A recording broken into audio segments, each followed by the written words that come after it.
Okay, I've just seen the most repulsive lady. Oh, no. The most repulsive lady? Oh, I might be sick at this one. Okay, girlies. Hello, beautifuls. Welcome back to my Chanel. And welcome to another unhinged TikTok makeup video compilation, my lovely. I am currently away from my studio recovering from some surgery. Just a little bit of a tweak here and there. Nothing serious and nothing invasive. I will be back super soon, but until then, you get an illustrious collection of several hours worth of my unhinged TikTok makeup videos. Because what? TikTok is completely deranged. Also, she might in fact be entirely banned, so enjoy them whilst they're hot. Make sure you're sitting down comfortably, grab yourself a beverage, and let's watch some unhinged TikToks, shall we? There they go. Oh, a soiled wig.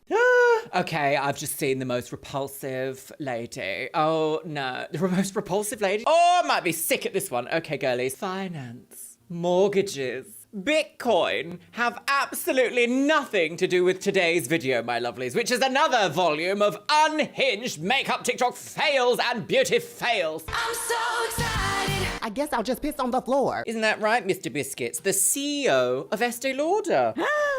Yes, you are. Lots of responsibility. Yes, are you going to hire and fire today? This series has been doing astronomically well here on the Chanel, and I haven't actually done one for a little while. So, my loves, are you ready? If you do not know me, my name is Luxeria. I have been a makeup artist for 16 years. In fact, actually, it's coming up to 17 years.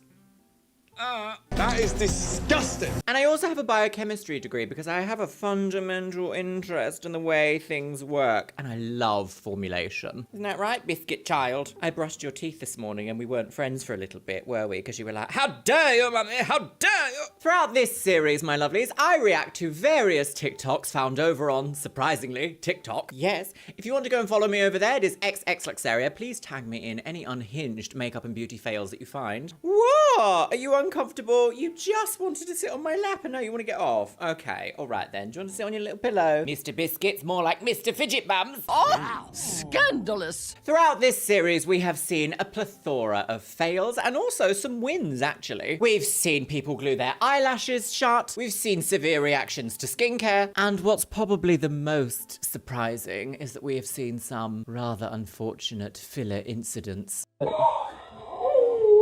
Grab yourself a beverage. I feel like this liquid should be iridescent. I feel like that would really top it off. Pop your little Ochanger right into your TikTok hole. Ooh, note-say. Oh, you are note-say. Is it gonna get banned? Maybe. Don't take any joy in the TikTok ban because they're trying to sneak in a VPN rule. With that being said, my love, sit down comfortably and let's watch some unhinged makeup TikTok fails. I can't wait to die. Right, so this one has a little caption that says, girl's birthday makeup be horrible. It looks like she's at a party, probably a birthday party, judging from the title. Let's watch. She's very happy. Oh, hello, yes. She's got on her sash. Okay, y'all, so it's on her Thank you. Oh, this man is like Here's your color. judgmental girls. Best birthday makeup out there, y'all already know. All of that. Y'all know it's she told me It's nothing to debate about. You the biggest problem. You the biggest and baddest. And you know what? It's our year, and I thank you so much. I'm assuming they're together. Oh, wait. Period. Little shots of alcohol. Oh no, am I going to be flagged for promoting drug use? Yay. Oh no, no, that's got. She don't need to do that, but on her birthday, I guess she decides she gotta always have me. I don't be knowing why. This has to be a spoof, my darlings. Right, we're going to pause there because that's bonkers. Although, if you don't set your makeup, this can in fact happen. You can print your face onto other people and places and things. Does it feel good? So, should we talk about the makeup? Let's find a nice shot. There we go. Okay, let's talk about this makeup. This looks like it might be a professionally achieved makeup for an event, shall we say. Are you sure? Now, I'm gonna say something. As someone that paints like a showgirl with a day job, there is something to be said about specific types of makeup to specific events. A lot of makeup we see nowadays is influenced by drag. Your fave could never. That's not a bad thing. In fact, actually, it's an incredible way of achieving a transformative look. However, I do feel like sometimes the message of why certain steps that are done is lost along the way. Drag makeup and like influencer style makeup that was really popular between like 2015 to 2019, which we're still seeing people do now, is very, very similar to drag makeup. Very similar. And the reason why I'm saying this is because historically drag was performed on stages, and stages have very specific lighting, quite often very bright, bold lights that will erase any detail that is done on the face unless it's over exaggerated. Paint for the back row, as they say. And you'll also see some queens that paint for the audience that are down the road, round the corner at the bank. Love that. We've all been there. We've watched a YouTube tutorial or a TikTok makeup tutorial in which we see someone do the triangles of white under here. Just full, solid, thick, full coverage white. And then they blend it out accordingly. If you are not going on stage, and you are going to an event, let's say here, like I can sort of see that this girl here has very similar areas of highlighting, shall we say, that are quite dramatic, very ready for stage, not quite so ready for up-close personal photos in a dimly lit restaurant. I'm judging by the vibe, restaurant party vibes. It's gonna look bonkers. Your face is gonna look absolutely unhinged bonkers. You don't know me. Because technically, even highlights, unless you're on stage, have a tone to them. Usually they're like a soft pink, like a candlelight glow, a warmth, an orange, a yellow, something like sun-kissed, something like light-kissed, light, life, yes. Unless you're in the goth clubs, of course, then paint for whoever you want.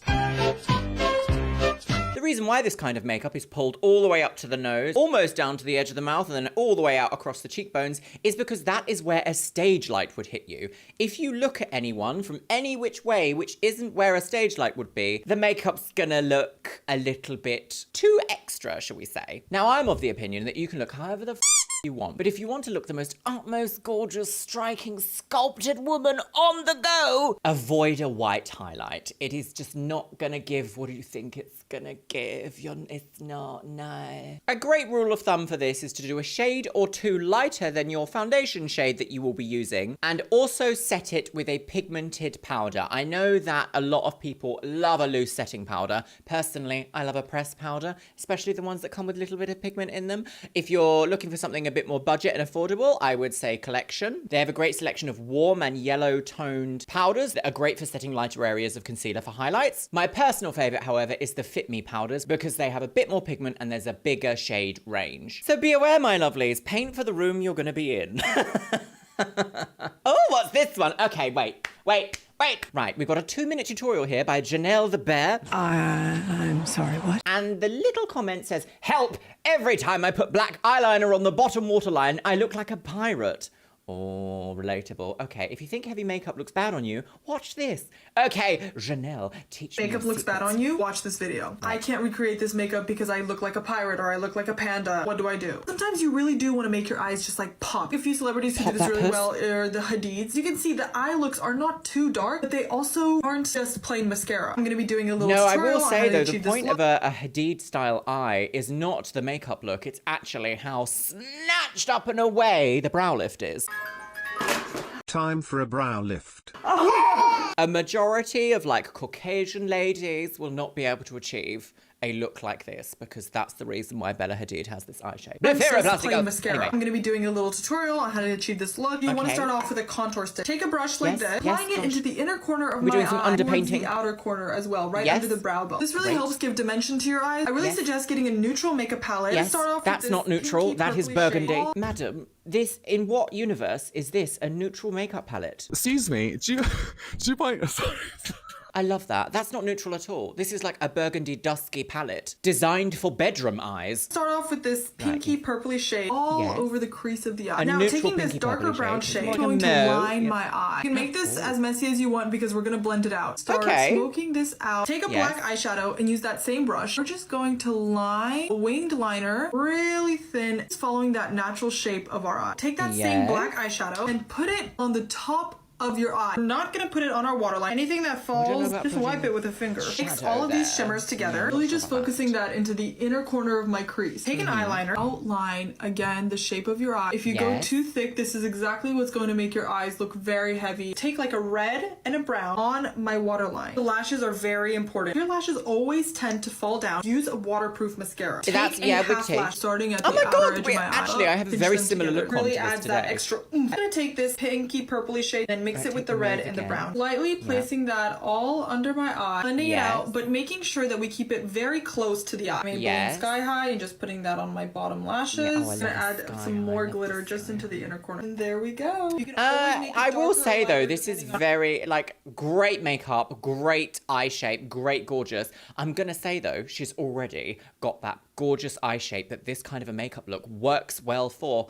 Unfortunately, not all of us are born with this eye shape. I've had mine surgically altered. I've had bone removed to get more visible eyelid, shall we say. It's not an option for everyone, fully aware of that. Now, I agree that it is kind of difficult to make like a really grungy, smoky eye not make you look like a pirate. I completely agree. It's not a look for everyone, and you have to be really confident to pull it off, because a lot of it is about the attitude, rather than just like being a dainty tradwife at home with the grungiest smoky eye you could ever see. She's got a KitchenAid. A key to making this kind of a look not look pulled down, accidental, or like day after lived in makeup is actually the angle of your eyeliner. I've got a nail file here, and I'm just going to give you a brief tutorial. So, the edge of the nose up to the edge of the eye, out is where you're going to pull your liner for an upswing, uplifted look. If you pull eyeliner down in any way, shape, or form, you're going to end up turning your eye down, which means any darkness you put under here as like dark shadows or blending or any of that,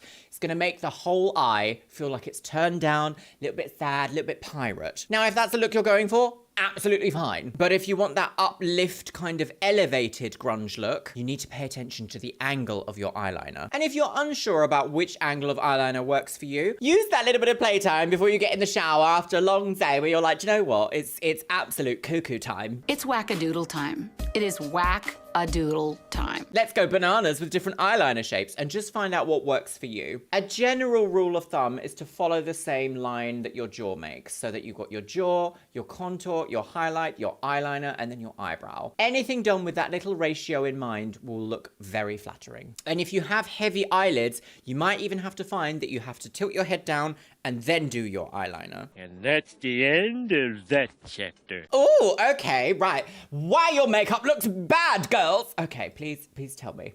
Oh, she is a silent woman. Goodness me, this is the quietest video I've ever heard. The wrong makeup brushes will ruin your makeup. To get your makeup to look like mine, these are the brushes you need. The best foundation brushes have short bristles and are dense to disperse your product evenly. Yes. This one's from Hourglass, this is from Mask, and this one is from Say. I've always been a sponge person for my under eye concealer. Yes, this one is I'm from Real spongy Techniques, girly. and I also really love the Beauty Blender. For I my didn't cream like the Real blush and cream Techniques concealer, I sponge like because to it use bristles disintegrates. with longer hairs, not as dense as my foundation brushes.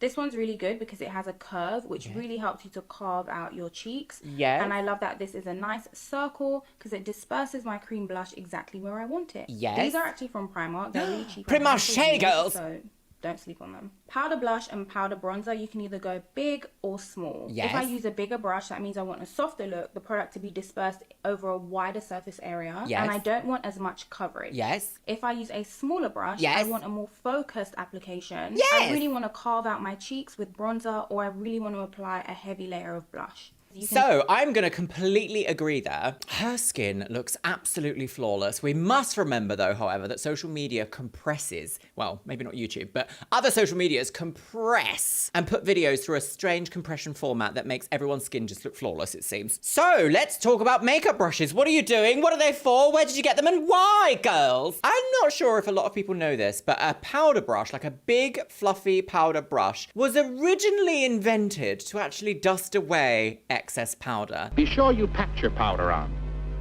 Don't rub it, don't scrub it, and don't try to remove your surplus powder with your puff. You should always use a powder brush. Do you recommend any certain type of powder puff? Gagatrondra, girls, I know, a scandal here in the studio today. Back in the day in which you would wear a vanishing cream and then just slap on a heavy pigmented powder and then dust away the excess was how a flawless base was achieved. Nowadays, we use a lot of liquid products, we use a lot of cream products. That method isn't often used, even though it does produce gorgeous results. I would actually hazard a guess and say that if you are having problems with blending your bronzer or your contour or your blush, you might be using a brush that's just too big. Here, I have a selection of 3 makeup brushes that I would use for cheek products. If I'm doing an ultra fast look and I just want to look sun-kissed and I've got nothing else that I need to do really with my skin, I just want to have a little bit of coverage, off we go, girls. I would use my bronzer and contour on a brush like this. Massive, fluffy, dense, also still full of bronzer. But if you compare this to the size of my cheek, it is huge. Like, that is so big. If I was to try and apply precision contour with a brush this big, it's just not gonna work. However, if I was to use a brush that's this kind of a shape, oh, taking it back to 2010, girls, this is a brush. Oh, influencer. For precise, easily blended contour and bronzer, you want something that's about this size, and it's also got a little dome. It's like a dome finish, and it fits nicely under a cheekbone, but also applies enough pressure to blend out gently. And that is what gives like an ultra precise yet blended look. Then of course you have a brush like this, which is a duo fiber brush. You can see that there's bristles up here and then an extra layer of bristles underneath. This has got a flat top, so it's great for foundation. It's specifically lightweight, but you might have to go over with a sponge in order to get rid of additional texture that sometimes a dual fiber brush can create. And it's also good for blending in concealer if you want a little bit of like a lighter finish concealer. So yes, my lovely, I agree. If you feel like your makeup isn't looking quite the same as the people you see online, I mean, it might all be fake anyway, I mean, Instagram girls, just double check the size of your brushes. You never know. Sometimes the right tool can really help elevate a look. Okay, I've just seen the most repulsive lady. Oh no, the most repulsive lady? Do I mean? Oh, I might be sick at this one. Okay, girlies. IPS beauty girls. Right, what is this? What? And yes, I am gonna call it a dirty lash video because that's exactly what it is. And no, I'm not gonna be made to feel bad about saying what something is, because you just need to be honest sometimes. This is not any sort of reaction. This isn't a skin condition. Is it not? I have seen skin conditions and I have seen reactions. Okay, what's this then? Is literally just a build-up of makeup and oils on the eyelids and in the lashes, as you can see, over like a 4-week period. We always emphasize cleaning your lashes daily to ensure that this build-up does not happen. Because Okay, this so is it's not only an gonna illness, lead it's to just growth. so many bad things, like reactions and infections. Wow. Goodness me, my lovelies. Okay, I mean, it looks repulsive, doesn't it? If you asked me straight off the bat what's wrong here, I would say, oh, there's maybe like contact dermatitis or something like that. I'm gonna say, if you're gonna get a treatment like this, there is always upkeep and maintenance. Whatever the treatment is that you get, if you get lash extensions, if you get hair extensions, if you get microblading, if you get, I don't know, dermaplaning, anything like that, there is going to always be an aftercare procedure that you kind of have to pay attention to. I've never been a huge fan of like semi-permanent eyelash extensions, should we say, because as a makeup artist, it really limits what you can do. It really limits what you can put near the eye, and it really limits the final effect that you can go for. I know they look great. You can wake up with your lashes, you know, they give you that real extra like joie de vivre, girls, but you have to avoid certain products going near the line. You can't really deep clean your lashes because you might disturb the glue. This also kind of looks a little bit like a buildup of dead skin as well as like oil and makeup. It kind of looks a bit like a dead skin thing. So let's get gross, shall we, my lovelies? If you've ever had a stretched ear and let's just say, I don't know, you forgot to wash it for a few days, you can get like a buildup of like dead skin cells just on it. It's just your body going, time to clean this bit of skin, girls, and you have to keep them fresh and clean. I think the ultimate way to clean something like this would be to get a precise cleansing applicator. Something like one of those cotton buds that are a bit pointed, something like that. Gently brush over the lash line, being careful not to disturb the glue underneath. That will help you keep your eyelids really nice and healthy and hygienic. I know it's a bit naughty to say. I know it. Sometimes it isn't skin conditions. Sometimes it isn't people having bad luck with product reactions. Sometimes it just is People not being hygienic enough. Right, what an absolute terrible day to have eyes. All right, here we go. What's this? Mindset Ventures. Hear this now. Okay, right. Oh, this is from that podcast where everyone's just terrible, isn't it? Okay, should we listen? Are you ready to get angry with me here in the studio today, shall we? Okay, you ready? Right, Mindset Ventures. Tell us what ventures into the mindset we should have. I don't like makeup. Right. I'm against makeup. Right, okay. I don't think it's good for women. Right. And I don't think they really need to be using it. Okay. Honestly. I think it takes away. That's awesome. Makeup it's capitalizing on women's insecurities when it's something that they can easily fix. I think it takes away from a woman's natural beauty and all. But you straighten your hair, madam. That's makeup. Bad for you. Like, you think about how skin absorbs things. When you read the ingredients on a foundation bottle, what is in it? You can't even pronounce it. Yeah, but okay. Oh, do you know, I hate this pseudoscience, this pseudo-intellectual conversations where they invite... Not everyone should have a podcast. Not everyone should.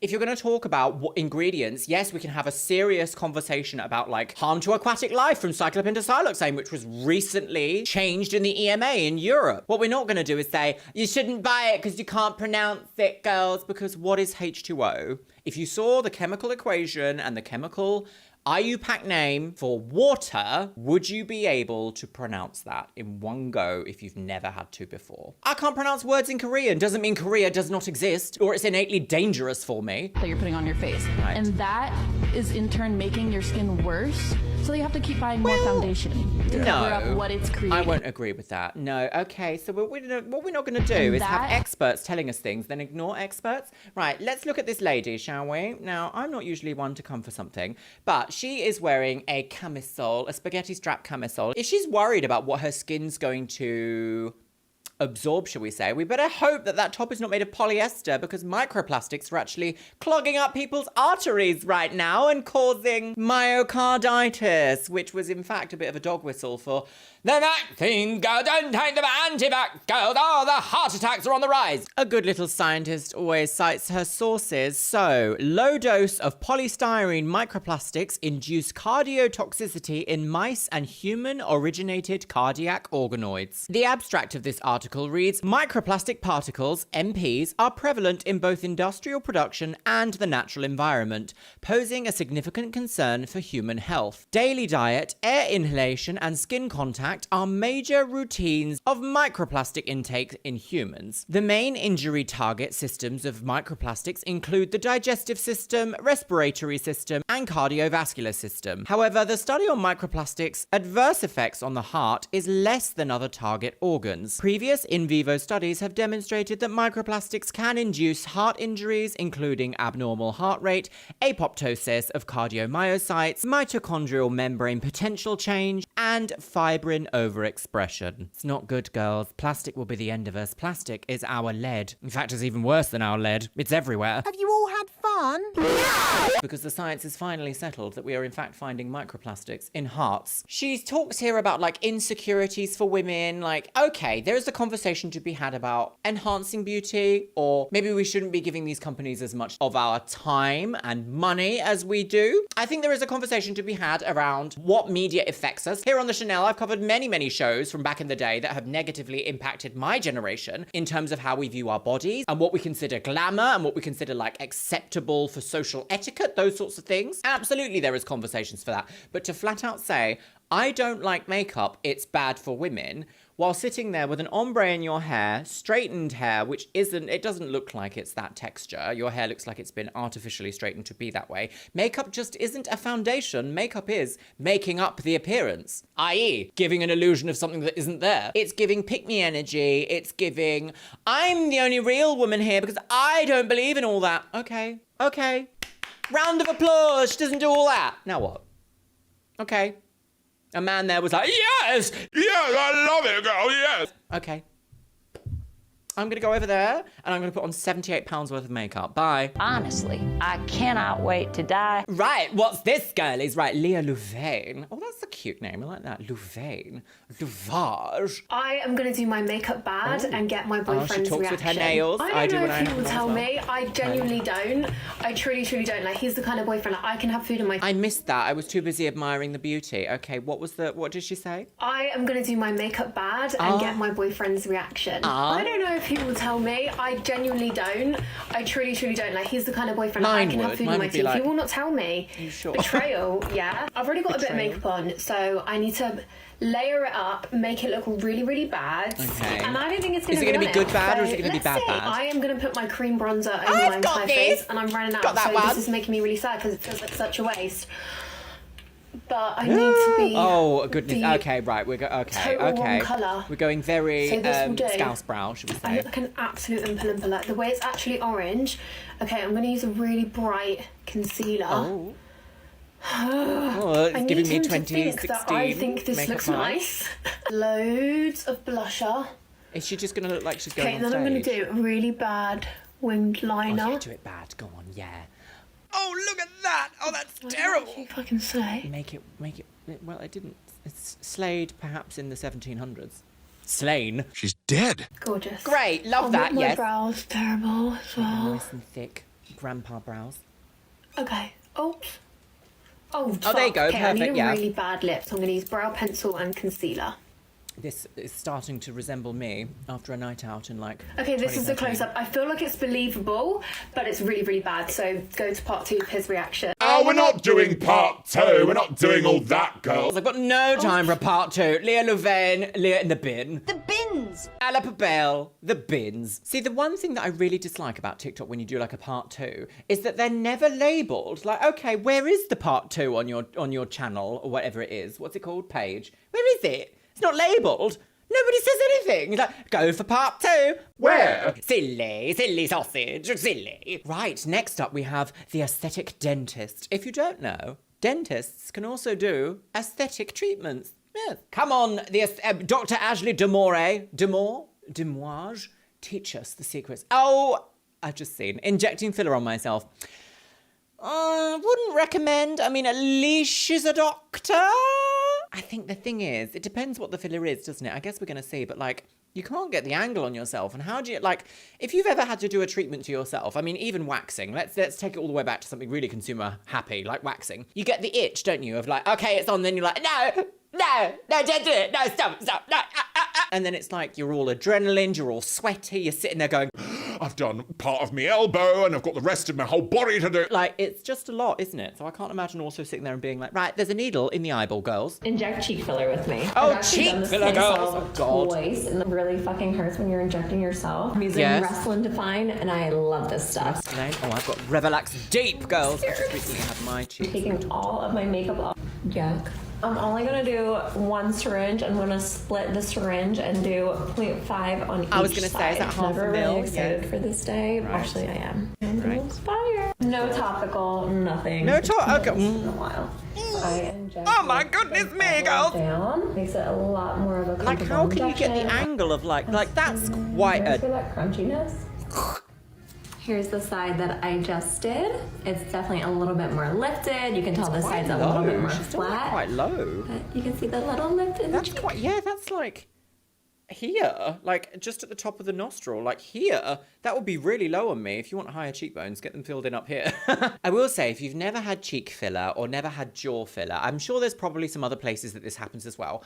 You have to have cheek fillers, or these kinds of fillers, cheek and jaw, placed along the bone. So the needle needs to touch the bone. That's quite a visceral reaction, isn't it? But when it touches the bone, you do feel it. It's not like a pain as such, but it is like something is touching a bone in my face. Like it does kind of send a shiver right up the labia. Labia? And then you will hear like a little crunch as it moves along and the filler is placed along there and you've got really strong muscles there and it's all very like... But then, of course, the needle comes out and you're left looking gorgeous. But that is a reason why you have to go to ultra-professional people, girls. Not just like fillersforyou.com. Buy a bucket of piss, sweetie, and then inject it yourself because that is a recipe for disaster. And unfortunately, there are Facebook groups out there are subreddits out there are probably even TikToks out there of just little old Kathy girls who thought, I'd want some cheek filler, not paying £200 for someone else to do. I get myself £50 fast delivery. You are the worst. No, do not mess with your face. Right, what's this? Always tired 97. 97? Oh no. That's an adult person. Right, Abby, always tired. Relatable. Relatable. Pov, your eyeshadow stains.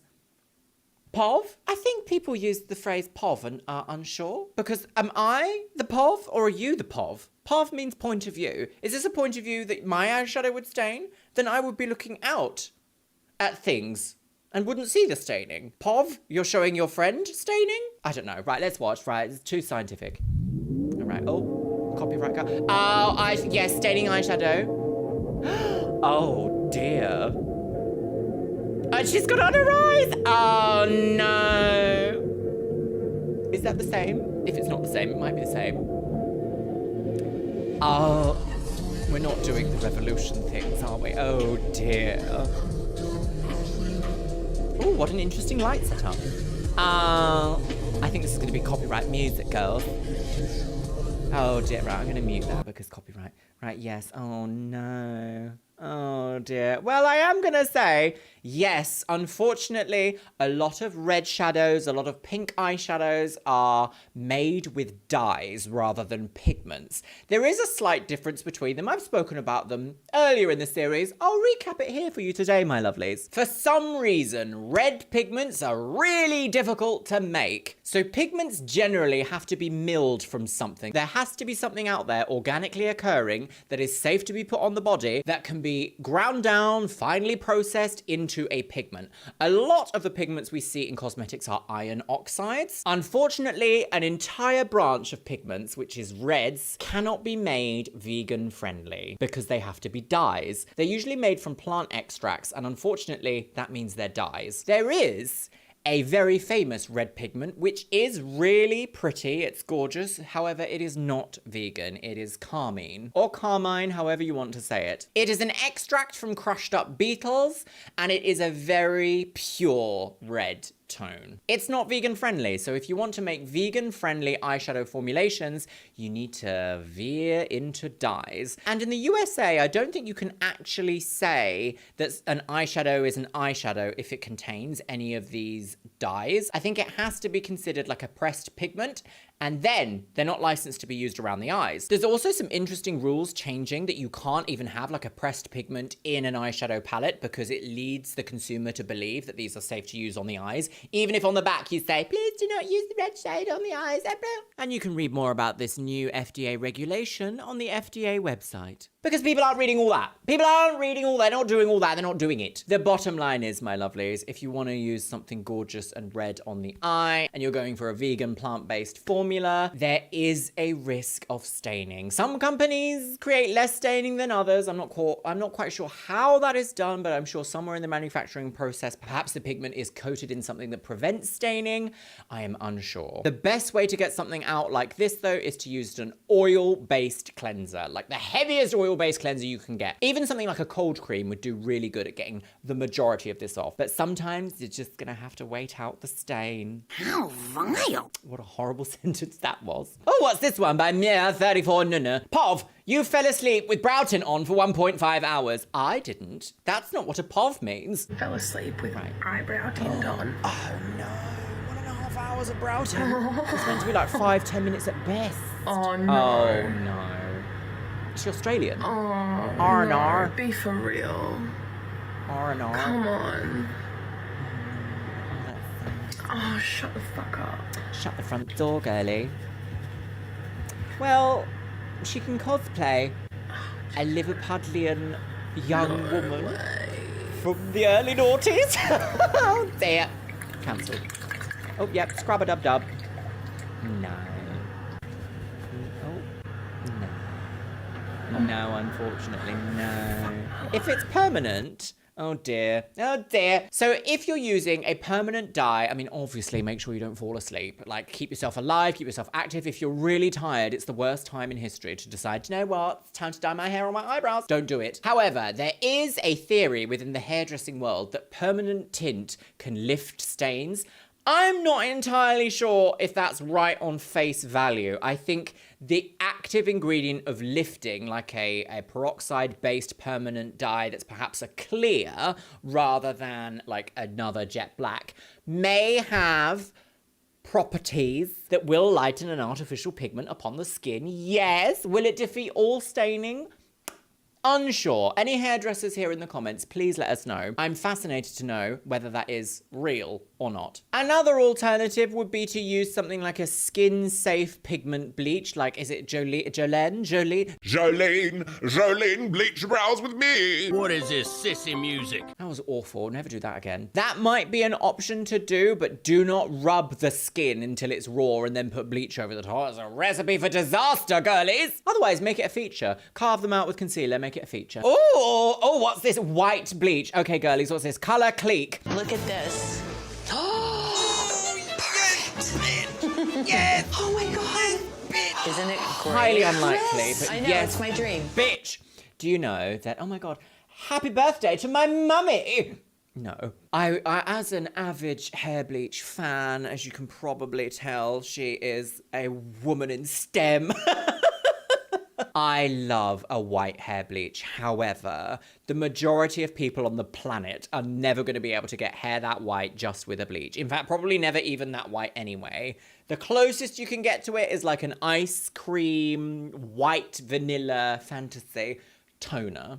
Like a pale platinum. So if you don't know what hair bleach actually does, it penetrates the hair fiber by opening the cuticle. Is it the cuticle? Yes, it's the cuticle, not the follicle. The follicle's at the bottom. It opens the cuticle, penetrates in, and lightens the natural pigment in the hair, which is why they always say, like, you can't bleach out bad hair dye. You can just make it, like, blorange. When hair goes so light, you're not adding a white pigment in. You're making all the pigments within that hair strand translucent, which is then why you need a toner in order to fill in the space that you've now, like, removed in the hair cuticle. It's a lot. I love looking at stuff like this because I am just like, oh, imagine. But also, I'm very glad because hair that's usually that white is not usually that healthy. It's dead.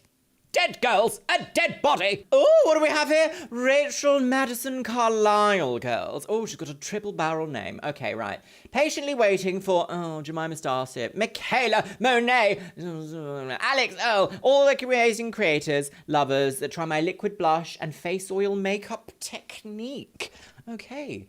This might be a color correction style makeup, although I'm gonna say rather extreme color correction. 1, 2, 3. Oh no, that baby don't have the gout because she's got the gout and we don't know why. Do love a bit of Outcast. Okay, right, we're doing a lot of concealer. No, see, Juno Birch, but pink. Okay, right, the brush is far too large. Trust the process. What's the process? She's going to take that off, isn't she? Because she's literally hot pink. Unless she uses a full coverage powder foundation over this, she's just going to be pink. Right. Suspicious ladies on the game. No. Have we seen a colour change? Oh no, she's still vaguely pink.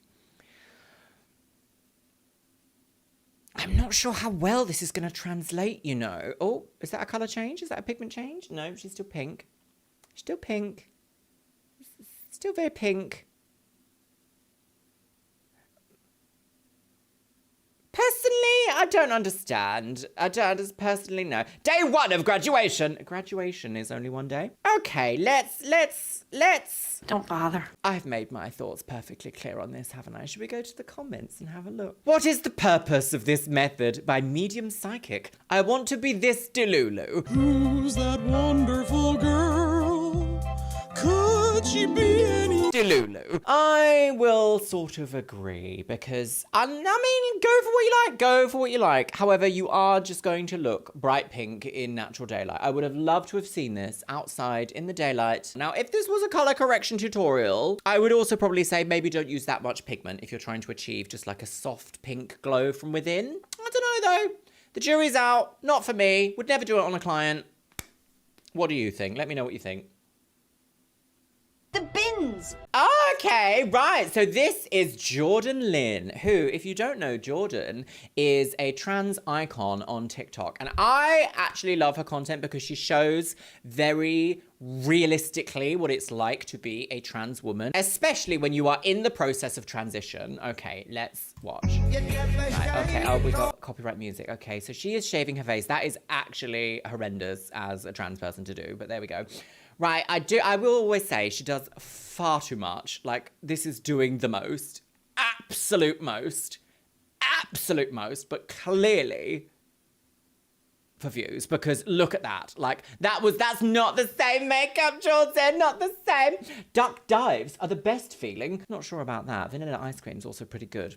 I do want to say this makeup, obviously not the same as this makeup. Look at this. I mean, obviously filtered for the gods. You've got skin tint on, you've got blurring feel, gorgeous, lovely. It's not the same. It is not the same. But what I do love about Jordan's content is she does not shy away from sometimes how, for lack of a better word, harsh you can look in early transition. So she doesn't hide the fact that she has facial hair. She doesn't hide the fact that she recently had a hair transplant. She doesn't hide these facts. And I love that, because for a long time as a trans person on the internet, I was like, if I see a single speck of texture in my lower face area because I have to go through extra steps to get smooth skin, I'm going to unalive myself. Luckily, my dysphoria, she's nowhere near as bad as that anymore, which is nice. Like, I don't shy away from skin texture anymore. We call that growth in the industry. But yes, props to you, Jordan, my lovelies, for fibbing on the internet for lots of views. How many views does this have? I can't, how do you see views on TikTok? How do you see? Can't see it, but also I will say, do not look at the comments of Jordan's content if you are just empathetic to the human experience, because they are always filled with the worst takes on humanity. But, nevertheless, I've had enough, my lovelies. Oh, what's the no? God, how awful. So, my lovelies, this series here on the Chanel brings in loads of new viewers who are excited to see some unhinged TikTok content. Therefore, if you do not know who I am, my name is Luxeria. I have been a makeup artist for nearly 17 years. Can you believe it? Ugh. And I also have a biochemistry degree because I have a fundamental interest in the way things work. Usually, I have a co-host, Mr. Biscuits, but he's currently asleep on his little pillow next to me. Look at the little baby. Ah, fast asleep, biscuit boy. And throughout this series, I provide my commentary, reaction, and maybe a little bit of like scientific knowledge as to why certain hacks, tips, and tricks do work, or they don't. Feel free to tag me in any nonsense you see over on TikTok. It is XX Luxeria. Otherwise, I just don't know how I would find any of these TikToks right here. I mean, there's only so much searching one can do before you go, is this really the epitome of content? No. So, my loves, make sure you're sitting comfortably. Oh, what was that? Something's disconnected. Love that for me. Grab yourself a beverage. Today, I am on a caffeinated beverage, as per usual. Pop your little ochinger right into your TikTok hole, and let's watch some of these unhinged makeup TikToks. I can't wait to die, honestly. Right, what is this? The first one is it safe to use expired makeup? It's a minute and a half, and I can tell you, no. But let's listen. Okay, so the biggers, the better. I mean, unless you're prone to getting breakouts on your body, I'd say keep your expired powder highlighters. I'm a makeup artist, a product formulator, and I own my own beauty brand. Hang on, ladies. Oh, stop beeping at me. Piss. Don't touch me. What? This is a reaction to a reaction. Oh, very meta here today. I'd say keep your expired powder highlighters. I'm a makeup artist, a product formulator, and I own my own beauty brand, and I'm here to chime in on this. Because I look out for my goals, you know? I don't want y'all to waste your money. So first off, a lot of people don't even realize makeup has expiration dates. That's it true. Does. The one that most people should care about is the period after opening, meaning from the first time you open and use this product, here's how long it's going to last. Week T. With water-based formulas, like a foundation, those are at higher risk of separating and growing bacteria over time. Yes. Particularly risky with eye formulas, which is why mascaras and eyeliners usually have PAOs, period after opening, expiration dates of like 3 months. Yes. A lot of people don't realize that either, but yes, you should be tossing out your eye-based products like every few months. Yes. I do actually also want to go further on to say this. The reason why any water-based product is at a higher risk of developing bacterial growth, yeast growth, mold growth, all those sorts of wonderful, marvelous things that are great in laboratory, not so great around the eye, is because every single thing on this planet needs water to survive. Every single living thing, should I say. You will actually often find things that don't have a water-based component within them. This can happen sometimes with silicone-based formulas as well. Bacteria, yeast, mold, and all those sorts of other wonderful things have nothing to sustain their life, they need a level of moisture in order to thrive. Which is why sometimes with powder compacts and powder formulations, you can see people say things like, oh, it's fine to use it beyond the expiry date because, you know, it can't go off.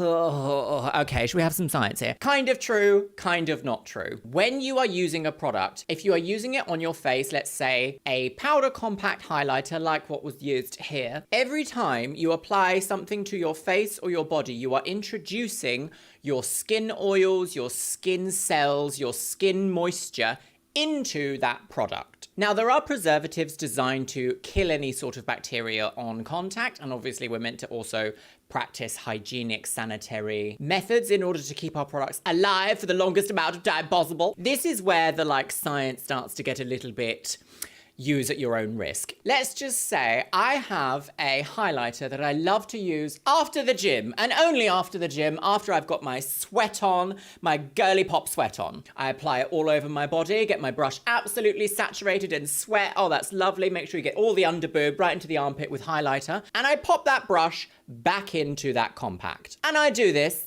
over the course of 5 months. And let's just say I go to the gym every other day. That compact now has a considerably high amount of moisture, skin cells, oils, and other contaminants from the surface of the skin, which could include things like sugar and perhaps just plain old water. Now, any bacteria that is living on that compact can actually start to feed off those skin cells, off that sugar and off that water, and start to contaminate that product. So there is really a caveat when it comes to people online saying something like powder makeup doesn't have an expiry, or you can reuse powdered makeup way beyond the expiry date.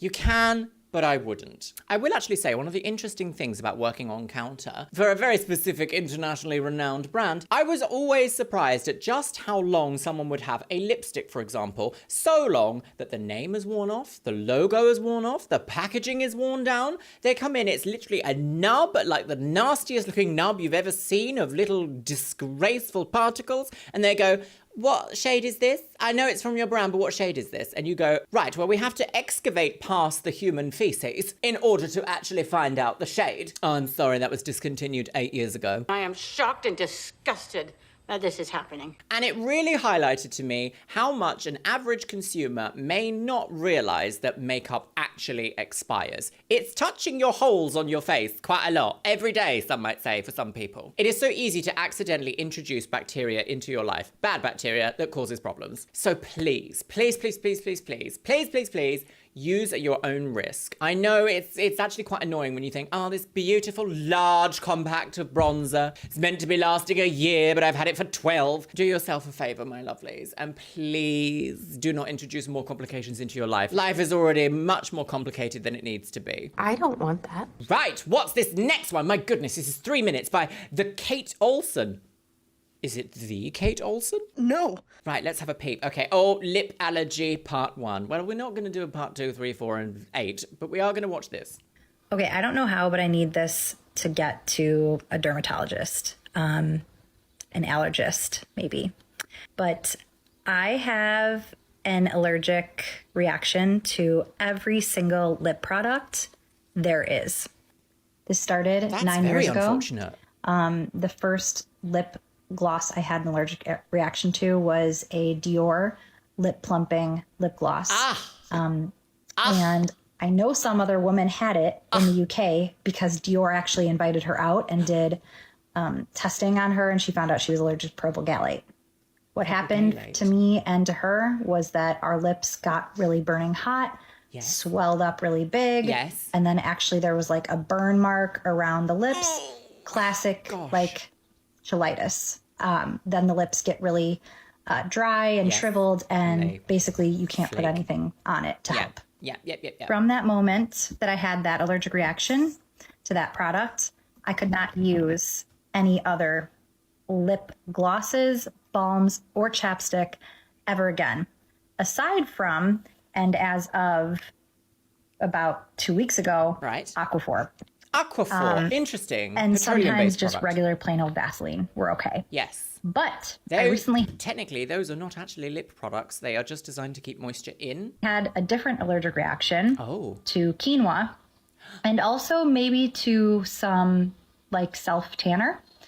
And that awakened or just reactivated my allergy to Aquaphor and also Vaseline. So now I'm allergic to absolutely everything that there is that could possibly go on my lips. Right, I'm going to pause her there. I'm going to actually say something here, which is very interesting, an interesting part of the way the body processes allergic reactions. There are, in fact, ingredients out there in the world, in our cosmetics, things that we come into contact with in a day-to-day life that are a special class of molecules, shall we say. Is molecules the right word? Compounds. I'm going to say compounds here. Sometimes these compounds can influence our inflammatory response in our body that causes an allergic reaction. You might find that you have an allergy to one specific type of these compounds. However, some compounds are quite, for lack of a better word, interesting and also magical. They will affect other compounds that are remotely similar to that compound. And they can also bring out an allergic reaction to those, even if you have never had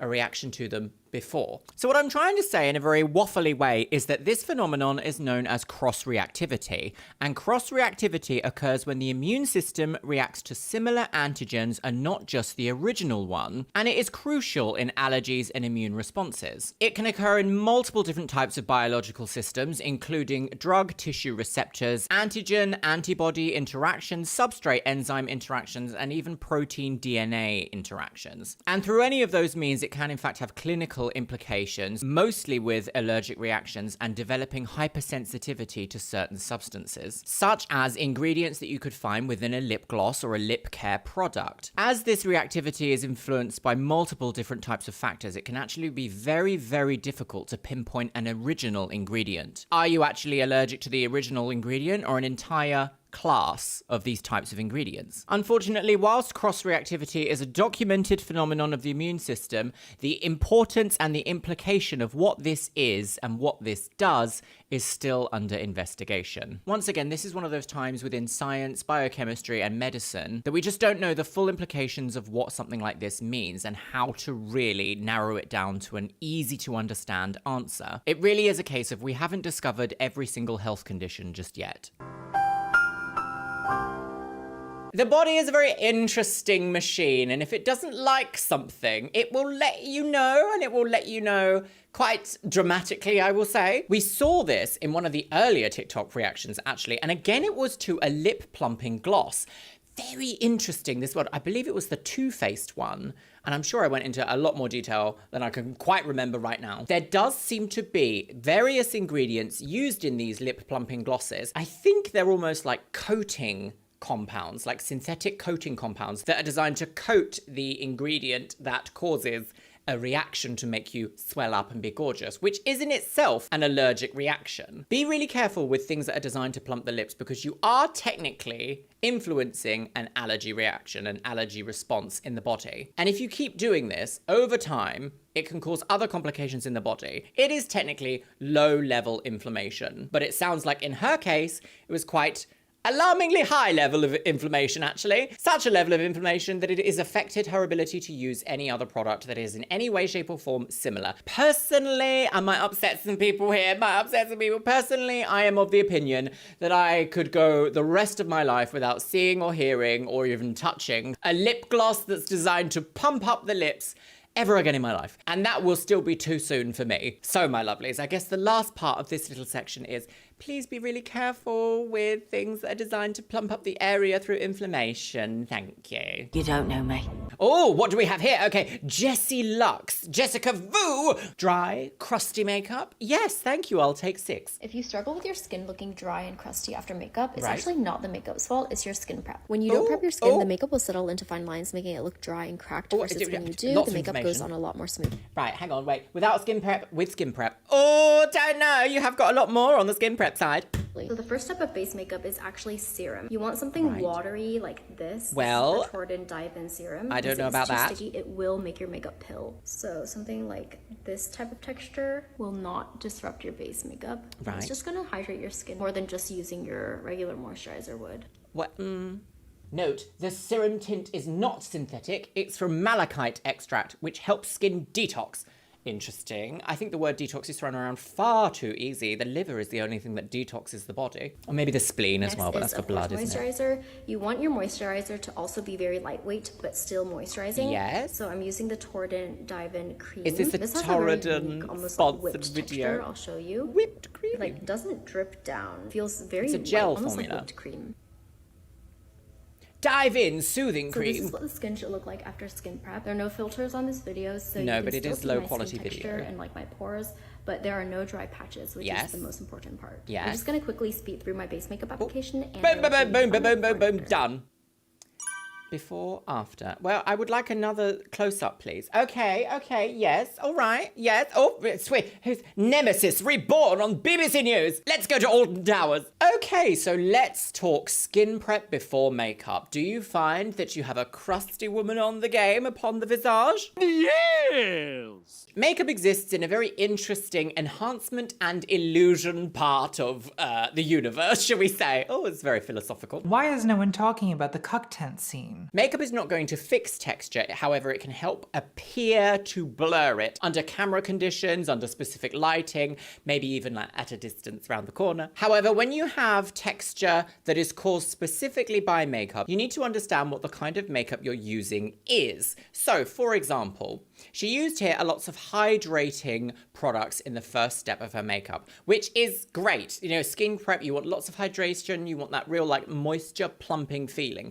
That's all very good and fine. However, if you're going to be using water-based moisturizers, water-based skin prep, water-based serums, all those things, you have to then also follow up with a water-based foundation. You can also use silicone-based on top of water because it is miscible. Silicones, however, are kind of in a little bit of a class of their own, like silicone-based foundations, because they will not mix with water, but they do work alongside water. However, if you're going to have something that's a really high pigment, really high coverage, really high silicone content, I probably wouldn't use it with a water-based skin prep routine. I would probably go for something a little bit more silicone-based, just to be safe, just to be safe. Let's just say she wants to put on stage makeup after doing all of this beautiful water-based skincare. A lot of stage makeup, stick foundation, some of the heavier, older concealer formulations, especially in like pots, anything that's creamy is going to be based with oils and wax. And guess what doesn't mix together? Water and oil. And oils are also hydrophobic. They're not going to mix together nicely. They're not going to be miscible together. So they will sit on top of each other. They will cake throughout the day. They will add to texture. They will cling to textured areas that you don't want to. They will separate with the addition of your natural oils on your skin. There's so much more to skin prep than just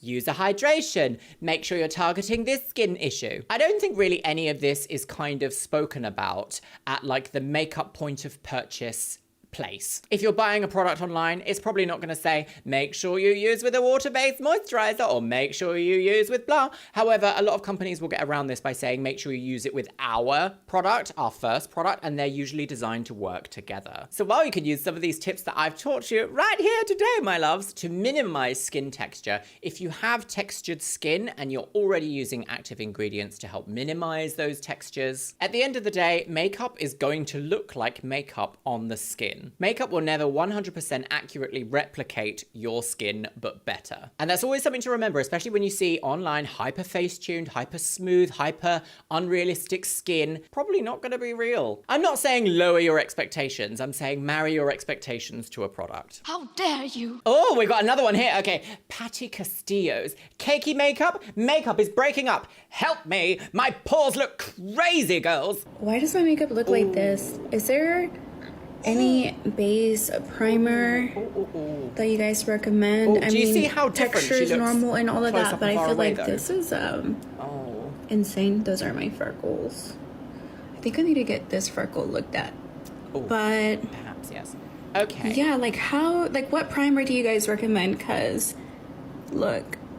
Yeah. Let's talk a little bit more about long wear. I feel like this lady here is asking for like, what would help my makeup sit on my skin for longer so it doesn't break down quite as quickly? I would always say oil-free formula. Oil and oil mixes together quite often and creates chaos on the skin. Oil-free long-wear formulas are generally matte. Sometimes they have a slight satin finish, especially if they have a little bit of SPF in them. And the clue is in the name, really. They're going to be a lot more long wear. There is only a handful, maybe 2 products that I really swear by for what I would consider long wear, actual long wear base makeup. And they are Estee Lauder Double Wear Stay in Place SPF 10. Is it SPF 10 or SPF 15? This one here. And also the MAC Pro Long Wear in the tube, the one that's like up to 36-hour wear. If you're looking for something a little bit more drugstore, I would say the new Maybelline 36-hour wear. Is it Maybelline 36-hour, 24-hour? That really works as well. However, I even find that a little bit too drying, and I don't consider my face to be dry skin. So,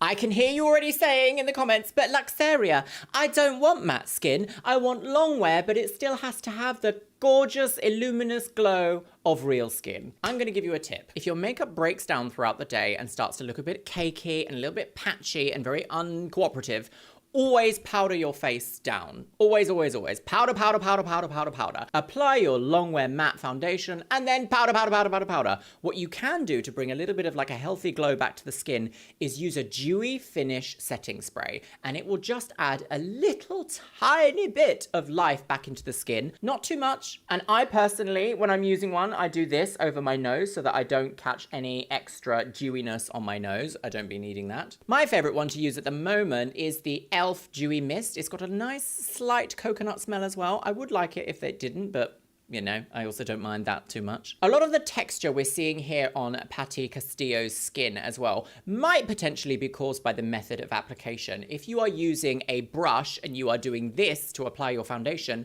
you are causing microexfoliation, perhaps even a bit more than microexfoliation, lifting the top layers of dead skin cells up and then pumping them with foundation and really drawing attention to those areas of the skin. That's what we call like clinging areas, like patchy clinging areas. The best way to start would be good hydration skin prep routine and to pat foundation on top, whether that's using a sponge or a foundation brush that's perhaps a little bit more dense, or even your fingers. Even your fingers, gently tap into the areas, not doing this to disturb everything. And if you follow those little tips and tricks really closely, you will find that your foundation lasts a lot longer throughout the day. She's educated. And if you'll find that your makeup is breaking down way too quickly, you're left very shiny, sometimes it can actually be the product that you're using as well. I have found with the MAC Studio Fix powder foundation, I actually find it pulls oil out of my skin. So I generally veer away from that, even though it is like a hero product that's so good. Great coverage, but does make me look very, very greasy after a few hours of wearing. Oh, what do we have here? Okay, Holly X Danae. Okay, what's this one called? Lip blush gone wrong. Oh, this is a tattoo. Is this a tattoo fail? Is that what this is? Okay. So I got a lip blush tattoo. Okay, lip blushing tattoo. The girl that does. If you don't know what a lip blushing tattoo, it's a cosmetic type of tattoo, which is designed to use like neutral, nudie kind of pinky red tones on the lip, maybe even brown sometimes, on the lips to give an illusion of like, I'm wearing lipstick when I'm not. A witch. So I got a lip blush tattoo. The girl that does my lashes was doing them and she needed a model, so I was the model, and unfortunately it looks like I'm either allergic to something in the like pigment or numbing, or I'm just like really sensitive to having a needle shoved all over my lips, and I got more swelling than the average person. Oh no. This is what they look Let's like. see. Is it the oh goodness, the Kylie Jenner challenge. Wow. Okay. Oh, you poor thing. You poor thing. Again, it kind of goes back to the point I made earlier of just sometimes the body is like, do you know what? You, we're gonna swell. Which, I mean, like, if you want to cosplay bimbos for like the afternoon, perhaps that could work. Tattoos are a very interesting crossover into the beauty world. We're starting to see a lot more like permanent makeup solutions done within studios that we wouldn't necessarily consider like tattoo, like traditional tattoo studios or traditional tattoo work. How does a tattoo work, you might ask? Well, the ink of a tattoo exists in an interesting place within the body. It's actually constantly being eaten and dissolved by your immune system. I believe it's the B cells or is it the T cells? Oh, science. They actually absorb pigment molecules and slightly digest a little bit of them every time, which is why tattoos fade over time. So tattoos within the body aren't actually like still. They're not completely still. They are actively a part of the body. They're treated almost as a foreign object under the skin. And any of you out there who have tattoos will know that sometimes a part of your tattoo might just go, oh, I'm actually very upset today. And it can be almost like an allergic reaction, a very mild allergic reaction to work that you've already had done years ago. When it comes to cosmetic tattoo work on the face, that is exactly the same thing. It can still happen. You are still introducing a foreign object into the body, provoking an immune response. Some people get immune responses a lot harsher than other people, and some people don't get them even in the slightest. Of course, this can come down to like the ink that they use, the specific pigments within the ink that they use, the specific additives. Again, it's one of those things of make sure you absolutely hands down trust who's going to be doing your work for you. Cosmetic tattoo work is honestly so lucrative. I would have loved to. Oh, here we got another cosmetic lip blushing gone horribly wrong, part 1. Okay, so what we're going to see now is the problems that can happen with lip blushing. Okay, let's see. Cosmetic lip blushing gone horribly wrong. My 8-year journey. This is me, Iona. These were my lips in 2016. I always used to wear this particular lipstick and decided to try cosmetic lip blushing. Nice. However, I turned out like this. It was way too dark, but I was told it would fade 80%. This is them healing. They're cold sores on my bottom lip. She tried to correct the top lip so it was more symmetrical. However, I was left with patchy discoloring, and even after 4 years, this is how my lips turned out 4 years on. After getting multiple opinions, I was told the ink couldn't be removed, so I attempted to get colour correction treatment at a well-known clinic. Yes. At first, I was happy with the results. Yes. I thought the symmetry was better, but within the 2 weeks, as the ink starts to fade and settle into the colour it will stay at, I turned out like this. Oh no, that's so yeah. It looks like a kid has just drawn lipstick all over their face. Not overlining. I had to overdraw my lips with lipstick for years. It slightly faded in the next 4 years, but it was still very patchy, and I was too self-conscious to ever leave the house without lipstick on. So I'd have the full matte lip, the lip liner. I would actually mix these 3 Stay Matte lipsticks together to try and create a more natural lip colour, because I was wearing this lipstick like at home with no makeup on.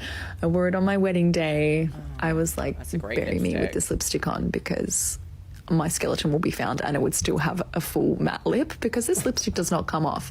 I actually cried the day this Superstay lip gloss came out. I love the Superstay vinyls. It was more I use them hydrating. myself. I literally cried.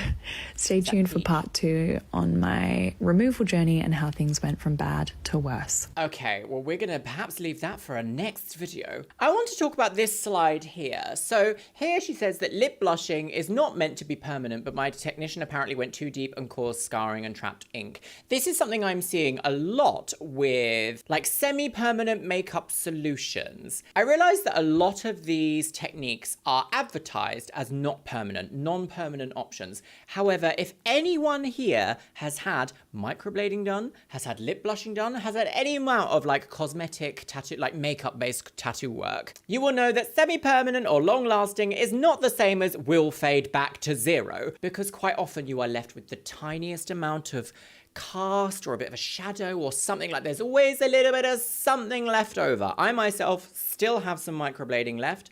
I'm gonna have them corrected ASAP. I'm just a very busy woman, busy. Again, I do want to say that with tattooing and any work that is considered permanent, make sure that you know who you're going to. I mean, I went to like one of the best people in London for my microblading, and it just turned out very asymmetrical. And then afterwards she tried to argue with me and say it wasn't asymmetrical at all. And I was like, look, sis, you can severely see that this is asymmetrical. So I just blocked her and went like, no, stop. I do want to say, though, that when a customer comes in and says, I would like a light matte, like I want this. This is a very light lip blushing. This is so pale, so pastel. And I know there's meant to be this clause of like, oh, well, within 4 weeks, once the like scabbing is healed and the skin is healed, the ink will reduce by a brightness of blush. To then go and do something at this depth is ludicrous to me. Also severely asymmetrical at the same time.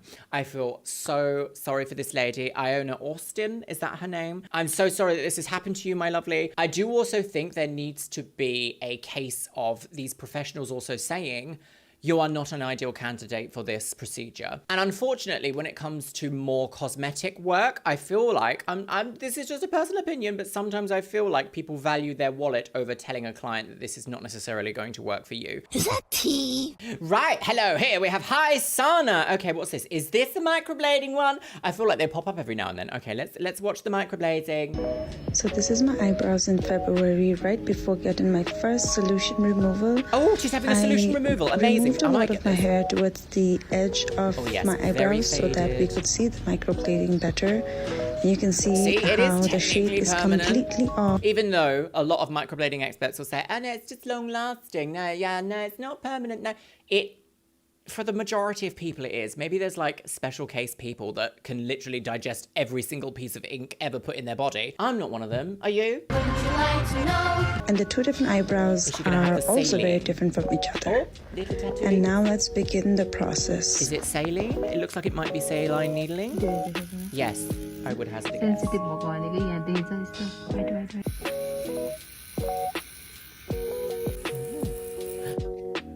3 hours. Oh, back to square one.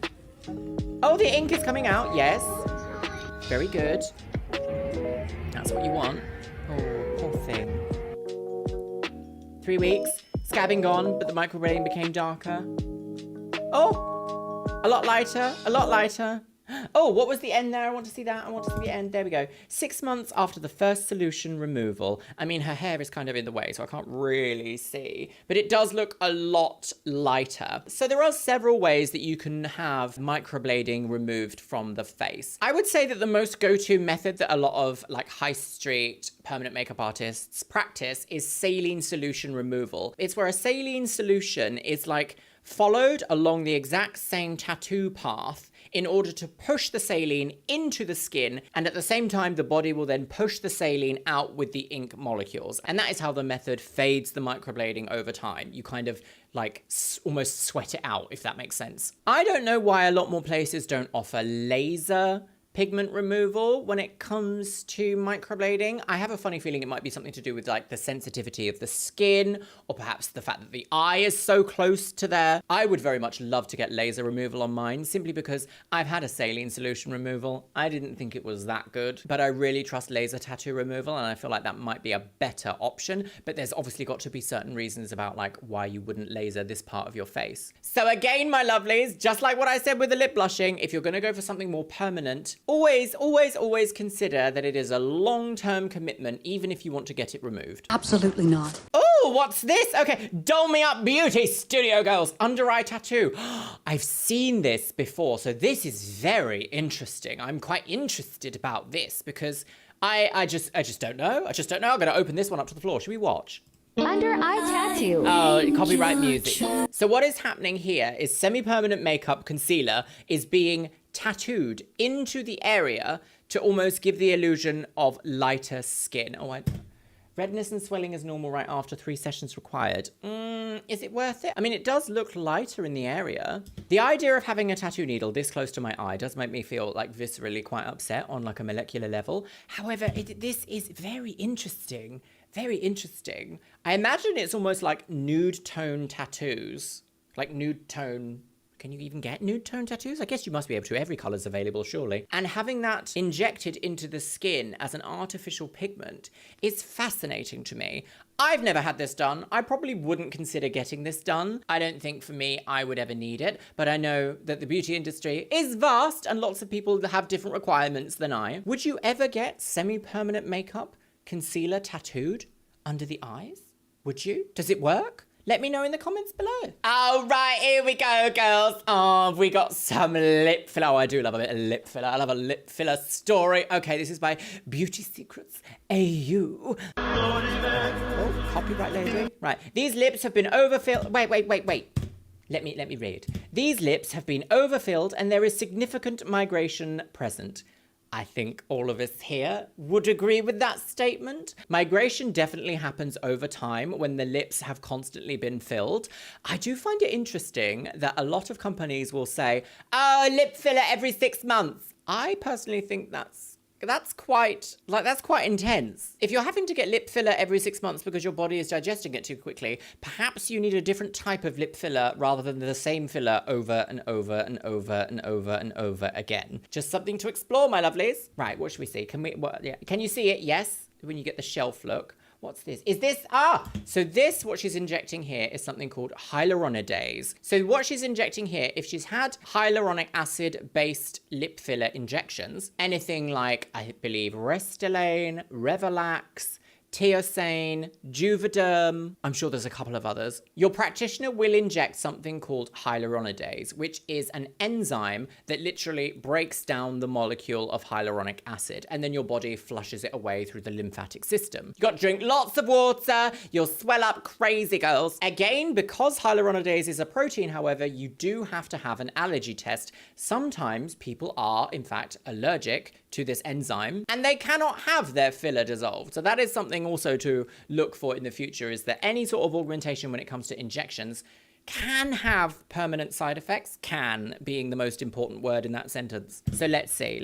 Is it just, yeah, she's just doing that. Oh, look. Oh, she's all sensitive and sore and, oh, I must admit though, that's a beautiful, the practitioner's done like a beautiful swelling. It almost looks like it's done on purpose, if you know what I mean. Quite often you'll need to have more than one treatment, especially if you have some stubborn filler. Also depends on how reputable the person was who did your filler beforehand. I have actually had dissolver. I've had my lips dissolved and I've had them refilled, mainly because my first ever lip practitioner put in my lips. She asked me if I wanted very full lips, and I said, do you know what? Yes, I do want very full lips. So she used the heaviest, densest hyaluronic acid-based filler you can possibly get, which is designed to mimic bone. So I had very hard lips, and I also had a bulbous part on one side from her filling it incorrectly, basically. So when I went to my next practitioner, we had to dissolve them to start again, and it was so much of a better option for me,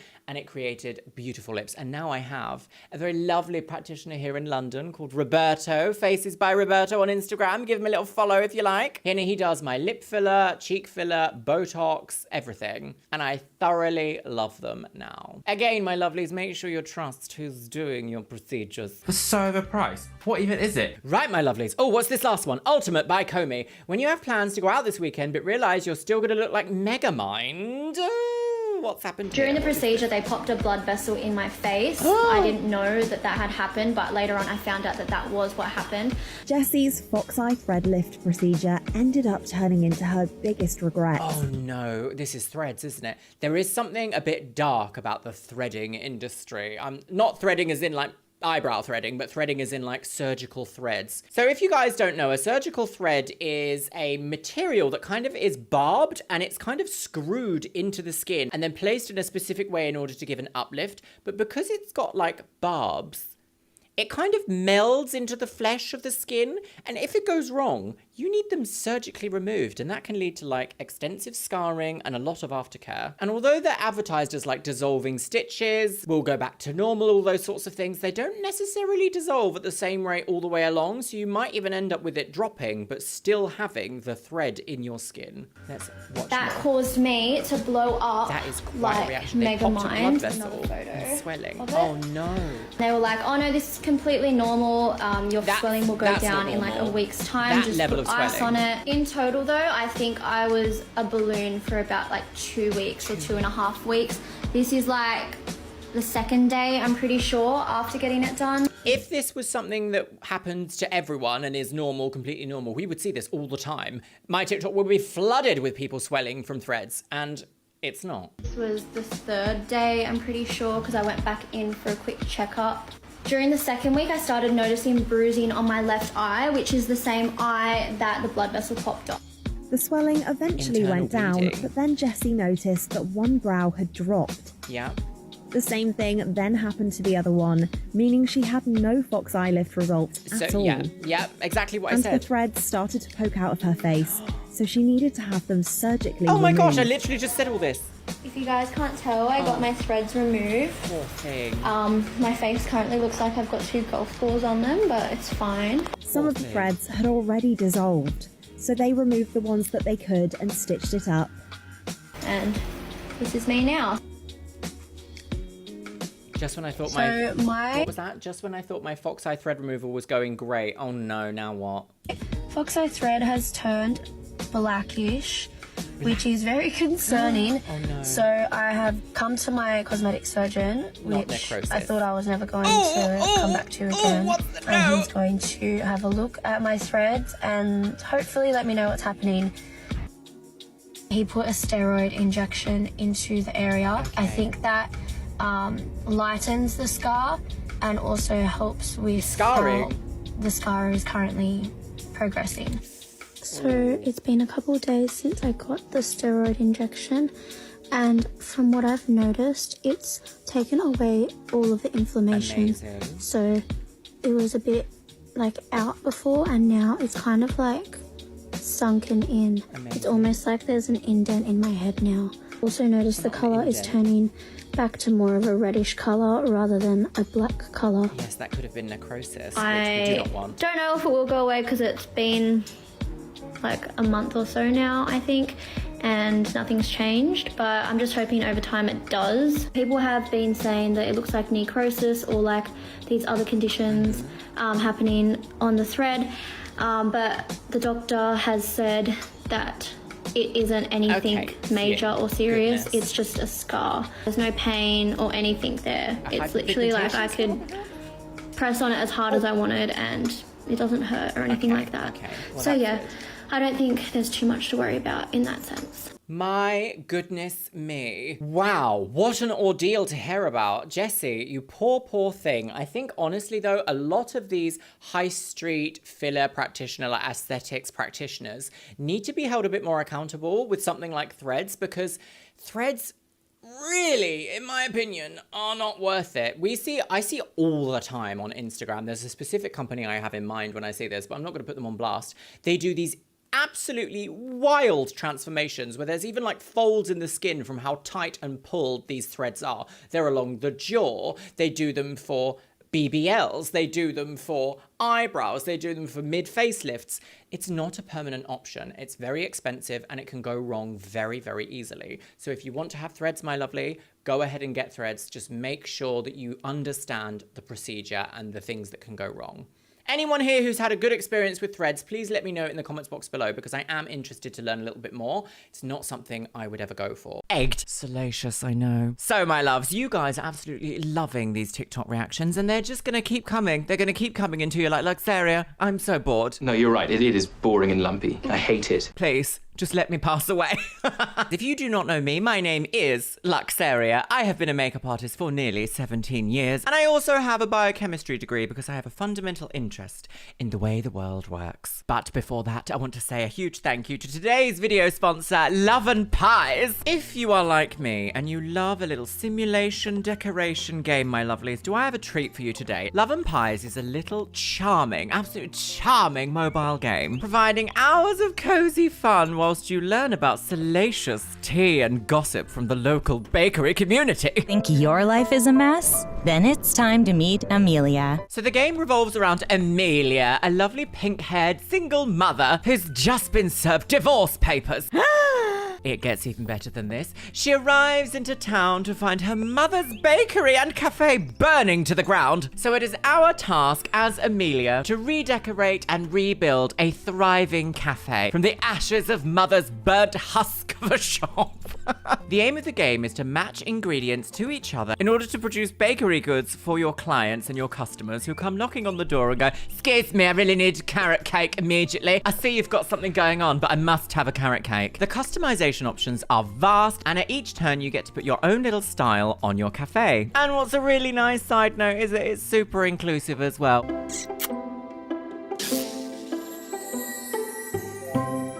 So if you're like me and you love having a little bit of a casual redecoration, salacious bakery goods game, download Love and Pies on iOS and Android now. It is free to download. So check out my link in the description box below and you too can be a Love and Pies entrepreneur. Are you ready for the TikTok drama today? If you want to follow me over on TikTok, it is XXLuxeria. Tag me in any unhinged nonsense you see over there relating to the beauty community. So make sure you're sitting comfortably, grab yourself a beverage, pop your little ohrhanger right into your TikTok hole, and let's watch some of these unhinged TikTok makeup hacks, tips, tricks, all sorts. Serve it up, bitch. Oh, so first of all, we've got Glenn Deverne.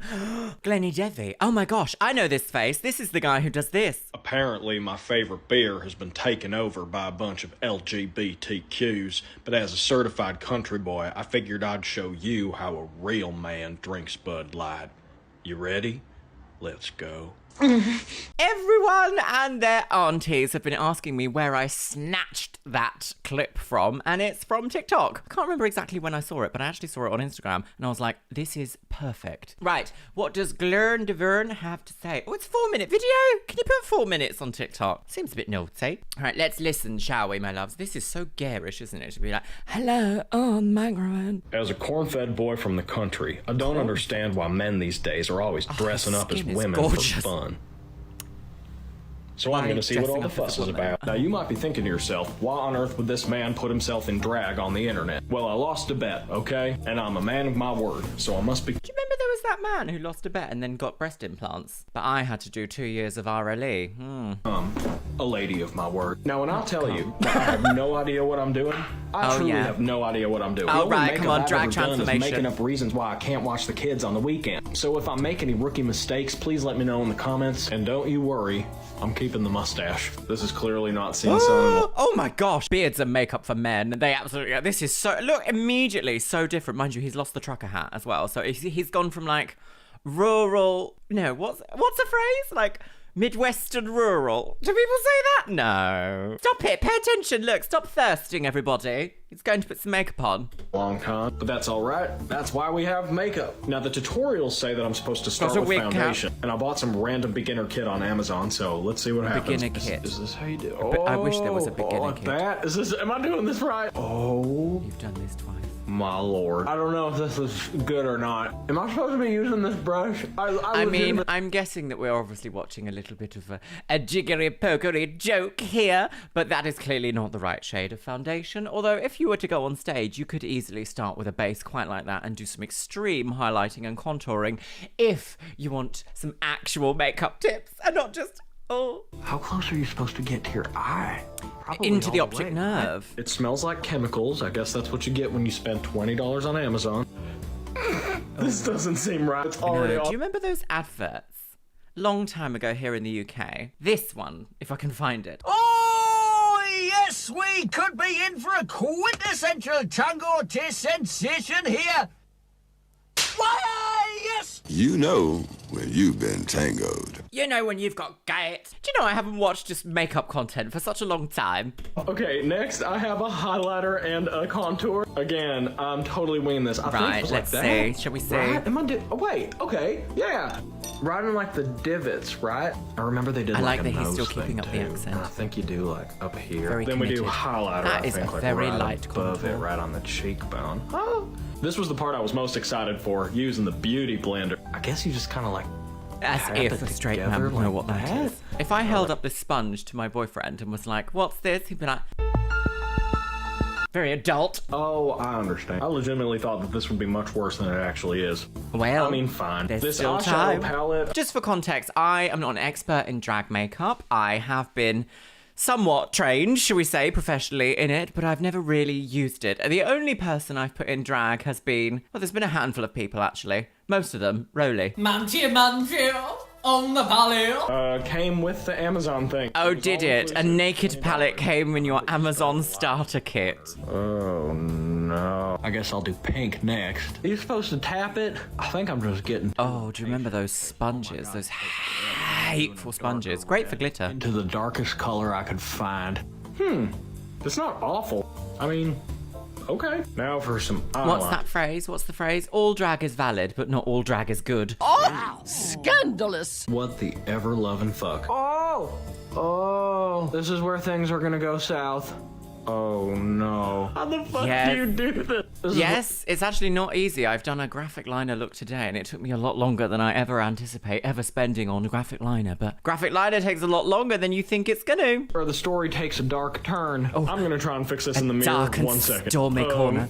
It didn't go well. I think I'm supposed to get on. Pat McGrath could never. The eyelash. Jesus Christ! All right, I'll try. Oh, I don't think Jesus is here to help you do all this. Lord, how the hell do you do that? Oh, how the hell are you supposed to do this without smudging your makeup look like? Well, you don't put liquid eyeliner on the waterline. Although there was one product, wasn't there, created by KVD Beauty. But I think they've discontinued it now. I don't know if there's any other liquid product designed to go on the waterline. For those of you who thought this was cap and that I had in fact done drag before, you now know the truth. Fuck it, there's no reason to keep trying. This is the eye. Just look at this side for now. I forgot that you're supposed to buy fake eyelashes. Oh yes. So I'm using mascara instead.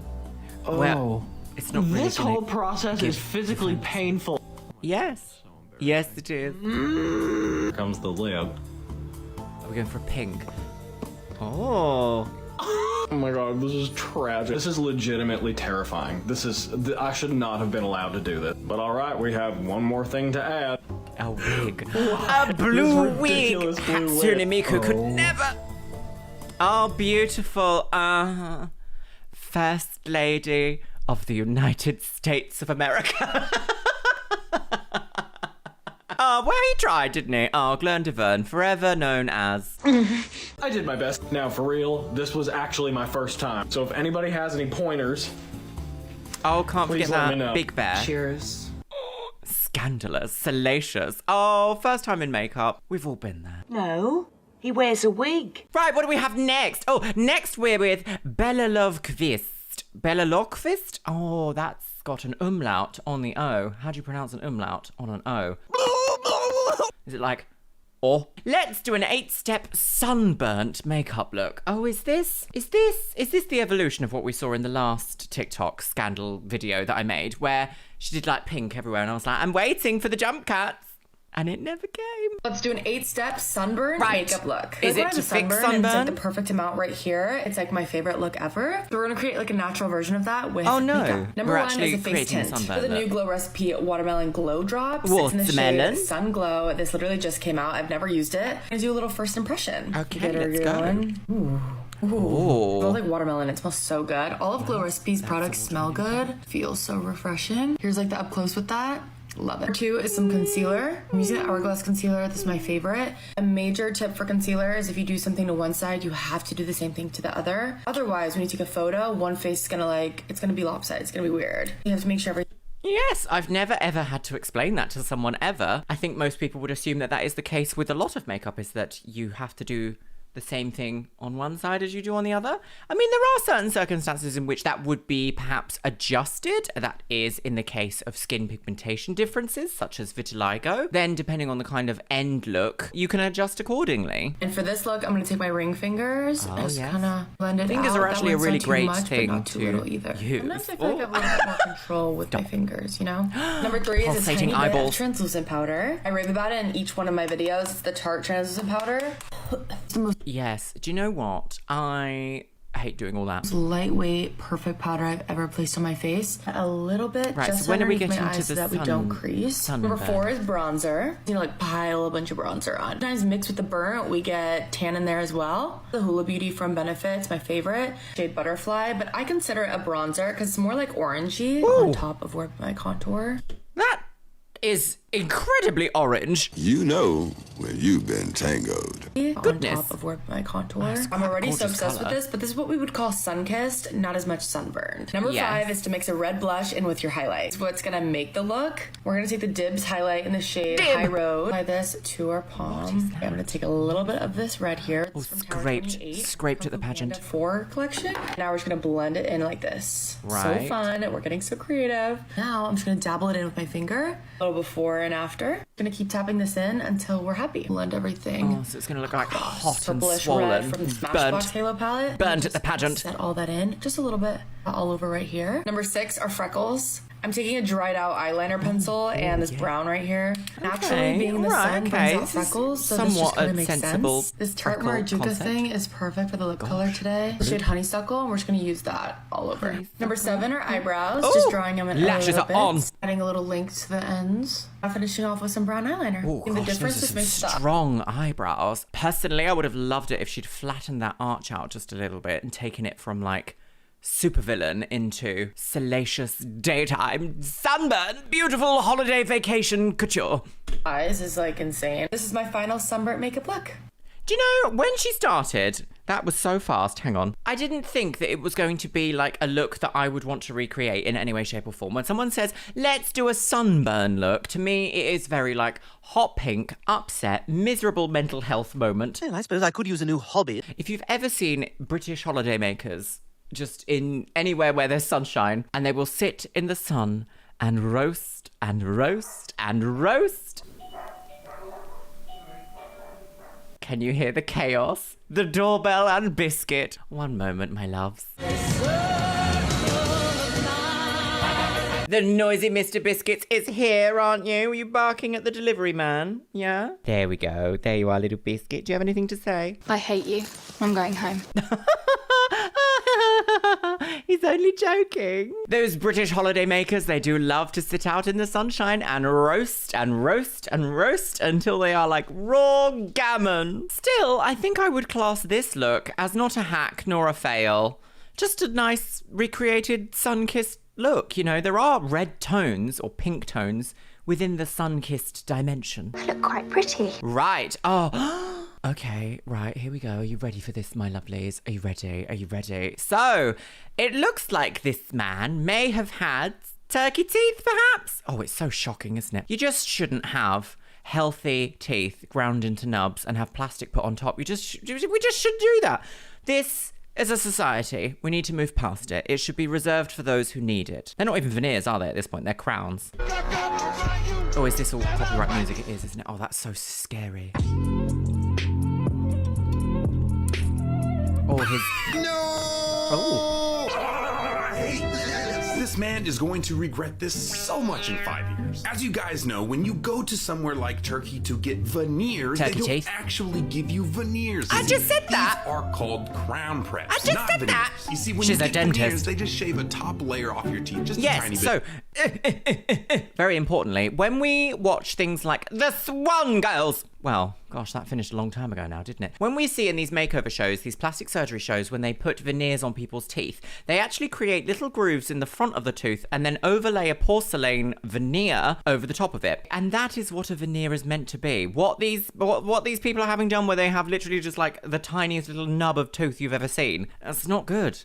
Not good. My brain always goes to, imagine suddenly the apocalypse and there are no more veneer makers, but your veneers have fallen out over the course of a few years and now you can't eat because you don't have teeth. The apocalypse, that. And they put kind of an outer shell. Right, we're onto learning your here teeth. today, That's what yes, a the veneer shell is. on the if you look tooth. at his teeth, these are actually crown preps. Yes. They shave There you all the go. way around the tooth, Oh, getting what a rid great of like dentist. 50% of your... Oh, he's an orthodontist.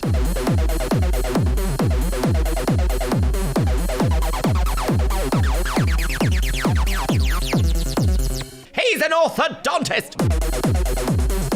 People go over to different countries to get this done because it's cheaper and they think they're getting a good result, but really they're just ruining their teeth forever. Not Yes. only are his teeth damaged, he's going to have much more sensitivity and pain throughout the years. He's going to have to get his crowns redone every 10 years. That is if they don't get decayed and fall out. And more than likely, by the time he's older, he's going to have to go into full dentures. Now, one thing I will take away from this is that back in the day, you guys had no idea about this, but I've taught you so well that now in the comments, you guys are actually sounding off some knowledge here. I mean, everybody's commenting, why would you ruin your teeth? teeth. I agree.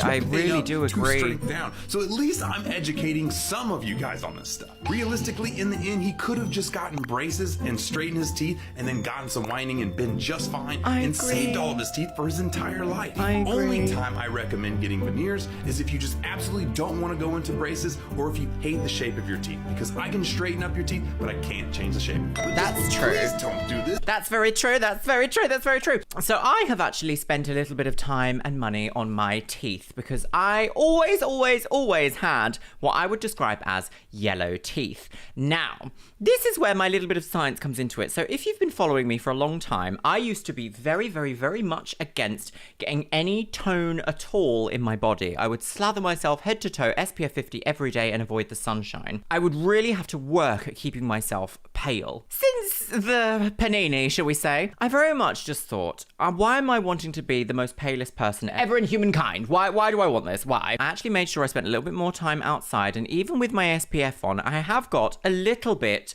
of colour in my skin over time. Couple that with actually wanting to travel the world a little bit more and finding it very difficult in places like Southern Europe to actually stay out of the sun for like 20 hours a day if you can. I began to notice that my teeth were not actually yellow, they were just not as bright as the skin around them. So, anyway, we're going to get into the first thing. So, first things first. Now, saying that, I did actually also go to a dentist at the time and I had a course of teeth whitening. I did not get zoom in chair. Although I wanted that originally, I was actually advised it can give you more sensitivity. It can cause problems down the line. You might have a really bright result at first and then it dulls faster. So I went for something known as Philips Day White 6%. I think it was called 6, Philips Day White 6. My dentist took a mold of my teeth, sent them off to a lab, and it came back with like a plastic mold, and you put a little bit of this gel in each tooth and you clip it on half an hour every day. You get sensitivity for the first, I'd say 2 or 3 days, and then it goes down. And it's also not like unbearable sensitivity. It's just like a couple of zings, which isn't fun, but it's not the worst pain I've ever felt. So, you know, there we go. And then at the end of 14 days, I was left with a nice, natural looking white tooth. Don't get me wrong, I'd love to have practically blue teeth that are shaped like a vampire. Love the Hollywood cut of veneers. I value my teeth. I just do. And we all should as well. Don't get sucked into all these adverts like go to Turkey, get it done cheaply. Cheap work's never good and good work's never cheap. I know it! Oh, God, we got a quick one here. Misplaced lip filler. Oh, is it that time of the video where we start talking about lip filler? Do love a filled lip. Right, Nikki Kara, let's see. Oh, it's only 13 seconds long. Is it going to be vehemently obtuse? Let's get down to business. Let's get down to business. Oh!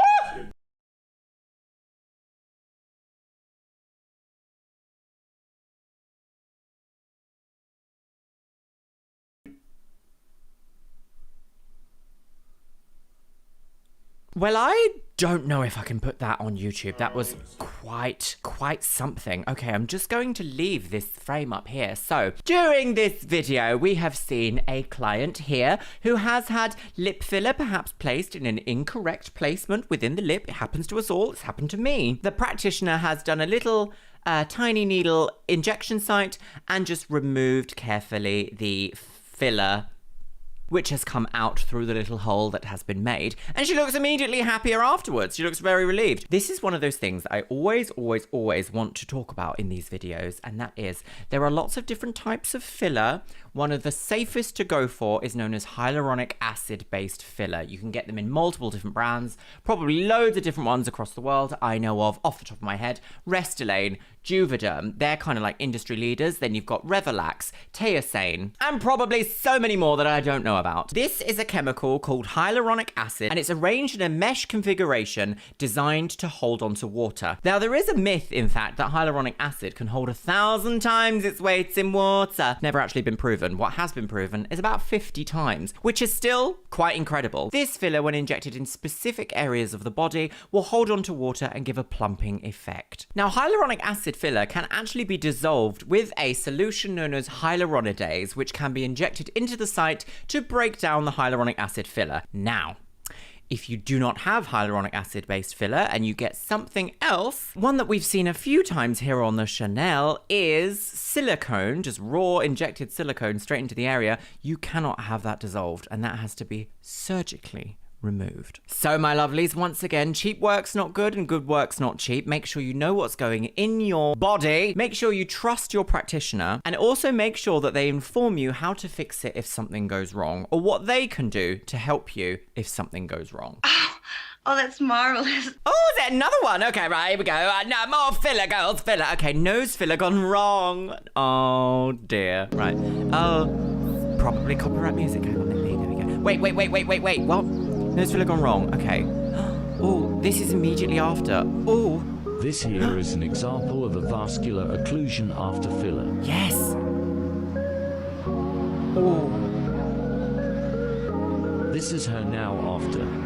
3 lots of dissolve. 3 lots of... Oh, cap cut. We do love her. Goodness. Okay, so this client has come in and had nose filler into the bridge of the nose. This is the bridge, isn't it? Yes, it's the bridge of the nose. She's got a degree. So the thing about like nose fillers, as far as I know, you have to use the densest type of hyaluronic acid-based filler. A lot of them are designed to emulate bone. They're that like dense, and once they're in there, they're gonna stay in place, they're not gonna move. This of course creates an issue if they do get injected into a vein. I'll take it over to editing, Lux, as to why vascular occlusion is a problem. So as you might be able to expect, vascular occlusion diagrams are actually quite explicit and graphic in nature, so I shan't be showing you any here on this video. However, a vascular occlusion, especially in the context of facial fillers, is usually mild, just resulting in some skin redness and slight bruising. However, if the vascular occlusion is severe and not treated quickly and properly, the patient may experience various forms of actual severe complications, such as necrosis and even blindness. And unfortunately, it can migrate and go to other areas in the body. However, I cannot stress this enough, that of all of the facial fillers practiced in the USA, only 0.05% of those injections resulted in vascular occlusion. That is less than 1 in 2,000 cases being mild. Now, I am a proponent of not necessarily going for the most extreme option straight away. That goes with makeup, goes with surgery, goes with everything. You know, only use as much of something as you need. I try to live my entire life by this rule. I try to. So, for example, let's just say you've got a medium-sized nose and you just want a slight lift to the tip. That could likely be achieved by something called liquid rhinoplasty, which is a nose job with filler. If you need something a little bit more intense that involves a little bit of more reconstruction or something that's a lot more permanent, the likely option that you might need is rhinoplasty, which is obviously a nose job. What I do find interesting is that sometimes I have seen nose filler practitioners, shall we say, who perhaps aren't, what's the word I'm going to use here? Not the most qualified, the most versed in being able to do something like this. They end up filling down the bridge of the nose like this, so that the nose can end up actually looking a lot longer on the face, like almost like it starts from up here. That is something that can happen depending on what kind of liquid rhinoplasty you're going for. So from an aesthetics point of view, and obviously from a cost-effective point of view as well, liquid rhinoplasty may be an option that you go for over traditional surgical rhinoplasty, but it may not be able to give you all the results that you want. And that's the end of that chapter. I flew to Colombia to get my lips blushed. Oh, we covered one of these in the last time, didn't we? Lip blushing. Do we like it? Don't we like it? Okay, what's gonna go wrong this time? About getting this done just by lipstick. So when I took this video, I realized, like, wait, I actually really like my lips. Like, maybe I shouldn't do this. And while I was getting the numbing thing, I was like, okay, I definitely should go home. But I did not go home. Listen to your gut. gut. She started with this lip neutralization. I'm just gonna say quick, if you get like a thing in your body that's like, do you know what? Not actually that bad. I'm gonna cancel this. I don't need to do this. And it's separate from like the nerves or the apprehension of having something done. Listen to your gut, sis. The amount of time my gut feeling has saved me from difficult situations and regret. Oh, right. Okay, let's keep watching. Which was fine. I just look like a little hot Cheeto kid. And then I tell her I just want pink, and she's like, well, pink, it's gonna be too subtle, like too natural. Like you should have this bright ruby red. And I'm like, no, I don't know about that. Yeah, she's like, trust me, it's gonna fade to pink. Trust me. That is so weird. It did not. So it was also excruciatingly painful. Like, I Gosh, was the swelling like already. crazy. It felt so raw and numb, and I looked really bad. That is crazy. The level of swelling that she's got. Bad. She had very full lips to start with, but that is just wild, isn't it? That is wild. I think I know some girls in Essex that would pay lots of money to have lips that large. Just to say, I really appreciate the opportunity. Fuck off, Gillian McKay! Go away! Jump scare. It looks Honestly, very full as well, not just done, like big, buy full. lipstick. It was so painful. I had to beg her to stop, and then I just looked the worst out of anyone I've ever seen get this. When you get it done, and if it looks kind of like bleh, when you're delusional, this means like later it's gonna look so good. I was wrong. My lips did not turn into a pretty color, but I did go to the club that same night just to terrify the hoes. I do think that you should not go out immediately after having a procedure like this, because this is technically a tattoo, and I don't think you would find a tattooist anywhere in the world that'd be like, go to the club afterwards. Yes, you can do all that. They're dirty, the air is sweaty, you're gonna get all hot and stifled. Not worth it, my loves, not worth it. I can't also imagine having something on my lip like a tattoo where you have to drink and eat through it, because you're just asking for problems, right? You're asking for things to get inside your lips that shouldn't. Oh, I'm sorry to hear that your Colombian lip blushing didn't go correct. But in saying that, I think if this was the tone you asked for and it ended up looking like this gorgeous, like red tone, like if we just isolate it, it is a pretty color. It is not what she asked for. She wanted like a soft pink. I do think that subtlety is key when it comes to something as dramatic as lip blushing. Same with microblading the eyebrows. Subtlety is key. You can always add, you can't really take away. Right, what do we have next? Oh, this went so wrong. Oh my gosh. Okay, right, okay. Are we ready? Are we ready? Oh, what's it gonna be? Oh no. 'Cause I don't self-medicate. Well, what did she think was going to happen? Hang on, lady. I just need to listen to this. What did she think was going to happen?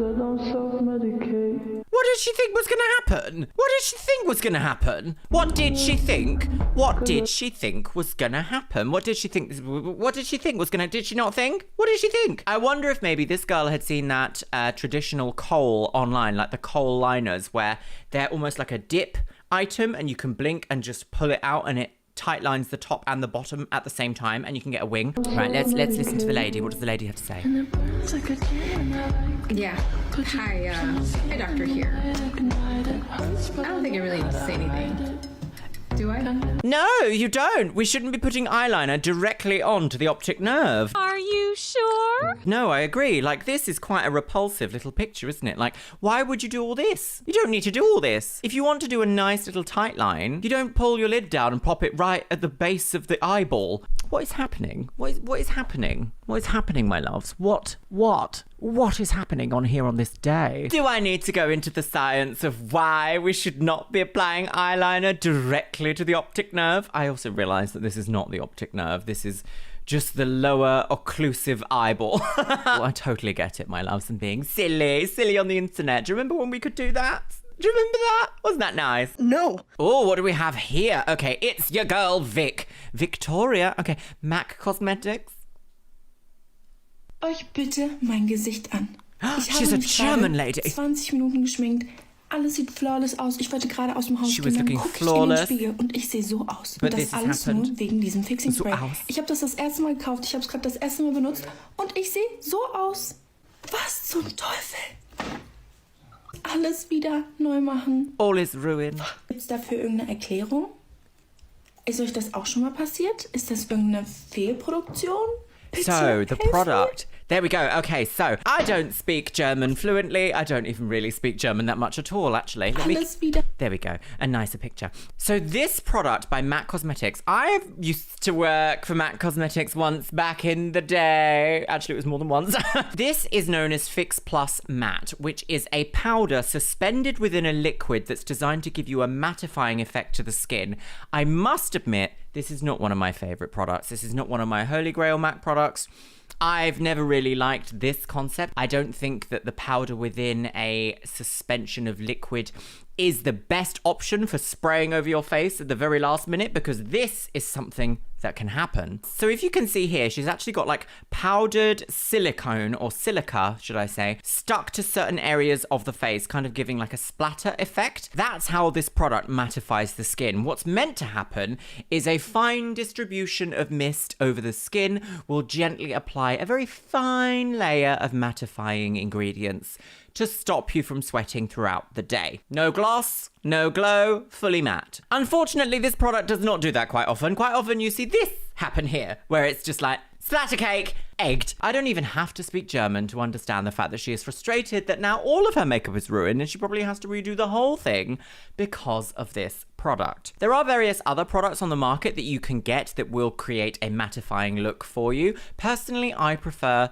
the repowder method, or a block powder if you like. But if you really do want to have a mattifying spray, I recommend the purple one. Oh gosh, what's it called? Is it the Maybelline matte spray? Yes! Right, what's this? Oh gosh, are we tatting foundation now? What a time to be alive. Okay, boss babe. Oh dear, copyrighted music.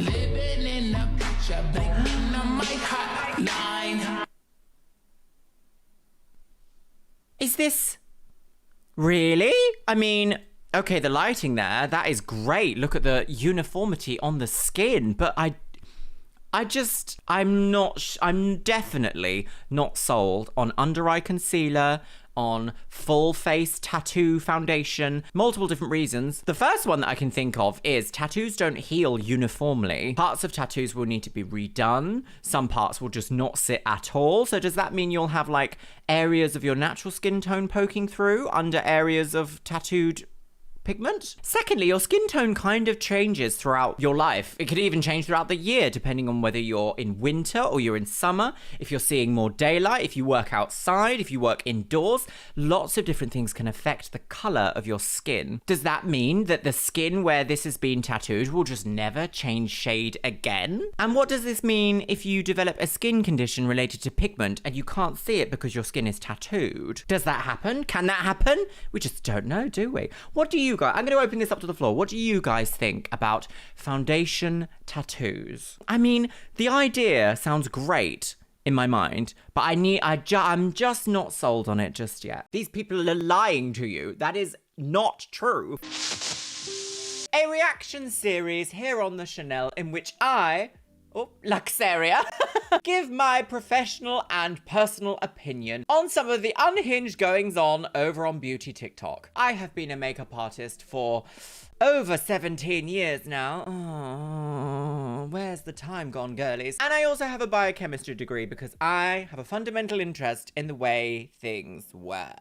Sometimes that is useful in videos like these because I get to explain why certain hacks and tricks do or don't work, and sometimes it doesn't come in handy at all because it's just literally what? The most shocking content we've ever seen, ever. I've soiled my tunic. So, my lovelies, how have you been? What's the tea? I've just got back from Zurich, in which I was invited to a special secret event. And if you subscribe to my second channel, you might in fact see a little thing that I was working on, perhaps not, I don't know. And it will be about my experience with tech, photography, and travel.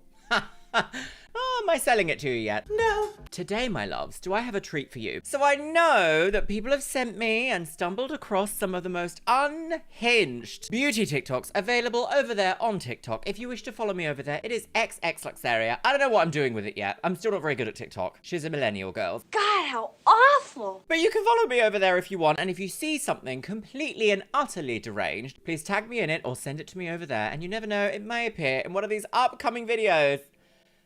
With that being said, my lovelies, grab yourself a beverage. Today, I've somehow misplaced all of my metal straws. I don't know what's happening, my loves, but we're taking it all the way back to 2004 when we just drank straight from the glass.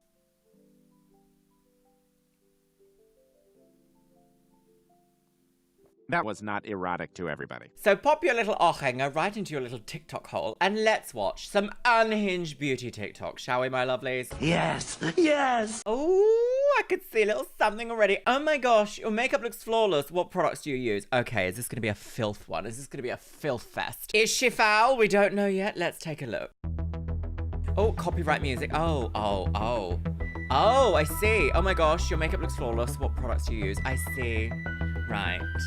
Okay. Well, Oh, should we have a little look back at that? No, thank you. Okay, filth, crust, and all sorts of used products. What are my opinions on that as a professional makeup artist? So, controversial opinion. I don't really care what your personal kit looks like. I mean, take that with a caveat because I kind of do actually, in a sense. Mine is disorganized in a sort of disorganized chaos. I know where everything is. I know where I put things. It may just not be in the most orderly fashion. However, it is still clean and sanitary because I'm not trying to get any eye infections like we've seen sometimes here on the Chanel already, my lovelies. No. I'm not trying to need a reason to go to hospital and perhaps catch MRSA. No. No, thank you, not today. However, I will state this to the end of time and back, that your professional kit, if you are a working professional makeup artist, has to be of the utmost hygiene and of the utmost sanitary process, because you just do not want the lawsuits to come at you in which you have to do massive claims on your insurance because you've given someone an infection, or you've infected multiple people all in one go, or you've been on an event, somehow something's got contaminated, you've brought it back, you've used it on other clients, and it's just chaos from start to finish. You do not want that personal responsibility. No.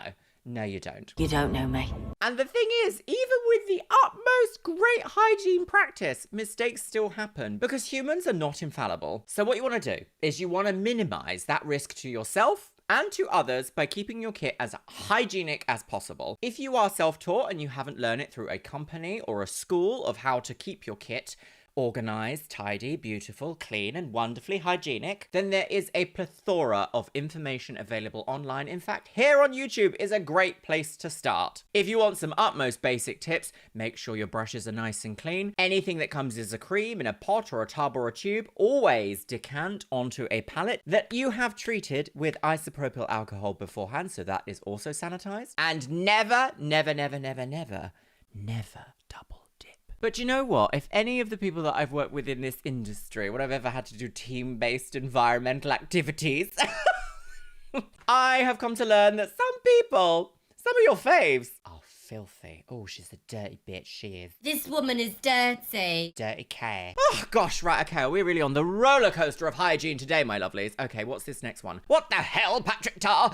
Ooh, I have actually heard a little bit more about this situation developing, so let's hear, shall we? Let's see. Okay, so excuse the voice. I've been sick for almost 3 weeks. Oh, no, it does not have to do with this. Although it could, because it looks like a disease and it's disgusting. What the hell? So yes, this is a Patrick Ta blush. She's adorable. That's the name. Oh, Isn't she's that adorable. ironic? Because this is far from adorable. This is actually, she's disgusting. That's what it should be called. She's this foul. is 6 months old. I was doing a decluttering. It's how long, sorry? And this is 6 months old. 6 months. I was doing a decluttering and I opened it up and thought I was looking into the eyes of Linda Blair, exorcist herself. But it's a blush. She's a comedy queen. What the hell happened? And I'm never using Patrick Ta again. It's like I told someone, it could be a freak accident. But if I bite into a hamburger from McDonald's with a rat in it, I ain't going back. I mean, that's absolutely... I couldn't have put it better myself, my lovely. Who is this? This is Alicia Budget Beauty First. So, my goodness, let's talk about what's currently happening with these kind of products. So I've mentioned here in these videos before that powder products tend to have a longer shelf life than non-powder products. Things with water in, things that are generally a liquid or a cream tend to have less time that you can use these products before you have to shift them out of your kit into the bin. There's a couple of scandals going around in the beauty industry because there's an interesting movement happening. People into beauty also sort of cross over into the world of like wanting clean products. And sometimes the want for clean products means that people avoid buying things with preservatives in. Now, I'm not going to debate the efficacy of preservatives in this video. You never know, I might do it in the future. But we need preservatives for a reason. And not only usually just one preservative. A lot of products have what's known as broad spectrum preservatives within them. These are a complex mix of ingredients specifically designed to prevent bacterial growth, mold growth, and spoiling. Now, a lot of the newer beauty brands, things that are perhaps under 5 years old, 4 years old, those kind of things, are moving towards this kind of preservative-free or using newer preservatives that are believed to be a lot more clean. Of course, the problem with this is things with less preservatives or with perhaps more, I'm not going to say modern preservatives aren't as well researched as like older, more staples in the industry, but sometimes there is a little bit of a crossover. If you're going to go for a product that has less preservatives in it, the product itself is going to be less preserved. It's that simple. Now, when it comes to powders, it really is use at your own discretion. Obviously, I would advise to throw this product away, throw it in the bin. I mean, I also understand getting stung though, because I've been stung by a beauty company once or twice in my life, and I'm like, do you know what? I'm not doing this. I'm not paying for this service again. One of the last times this actually happened with a company that was completely out of the beauty space is EasyJet. They stung me for my bag being like 5 centimeters over what they were going to say is acceptable. And I was like, do you know what? You have lost a customer for life. I'm going to make sure that I spend that, even if it costs more to go on a different airline and not have to deal with all this petty nonsense. I'm going to do it. I'm going to do it. And do you know what they did in the end? They let me on my flight with my bag anyway. So what was the point? You find me for what? I got to this destination perfectly fine, but you're finding me on the way back with the same bags? I don't think. What is happening? But back to the beauty world. Powder products are an interesting one because technically, left by their own devices, they shouldn't spoil. Shouldn't. Keyword shouldn't. However, when you are using things like blush, usually you're going to be using like big powder brushes and they touch right into that product, right onto your face, right back in that product. And if you do not sanitize your blush after every use, eventually you're going to be building up oils from your skin, oils from your foundation, ingredients from your moisturizer perhaps, water from the air, water that's on your skin, into that product and out, and in and out, and in and out. And each time you are touching that brush into your blush, you run the risk of introducing a new bacteria or a new fungal spore. And over time, this can bloom or grow or spread throughout the product and look like this. Now, I'm not gonna go out of the water here and say it's unclean because we never know, but I'm just gonna say if we look at the very edge of this blush here, you can see there's like markings on the outer packaging. I'm going to hazard a guess and say she's probably not spraying the top with sanitizer. A little sanitizer after every couple of uses or after every use. Probably going to hazard a guess and say this is her personal blush. When you are using newer products that use less preservatives, or you specifically go for beauty brands that use less preservatives and less preservative ingredients, you're going to run this risk. You're going to have to introduce more preservative or more sanitized hygiene yourself. So while I do understand that she doesn't want to buy from this brand again because she feels kind of stung, as she said, she used the example, bite into a hamburger and a rat's there, you're obviously not going to want to eat that again. I completely understand, and that is why there are multiple different types of beauty brands that you can go towards and buy stuff from. But I'm also not absolving the company of responsibility because sometimes this means it's a bad batch and a company should recall those. But God, isn't it grim, my lovely? I'm sorry that happened to you, Alicia, you poor thing. Unacceptable! Oh my God, have we just stepped into like the foul world of beauty? God, this is a short one. This might be the shortest one I've ever seen. Right. Seeing the HMUP artist's tools and output. 괜찮아. 괜찮아요. 괜찮아.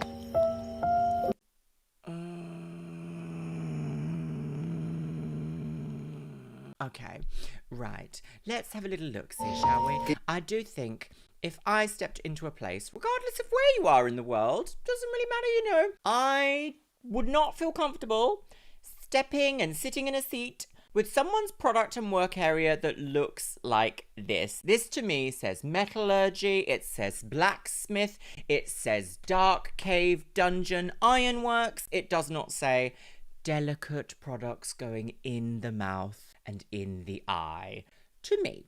Now, I don't know what HMUP is. Seeing the HMUP artist's tools and output. HMUP? I don't think I've seen that before.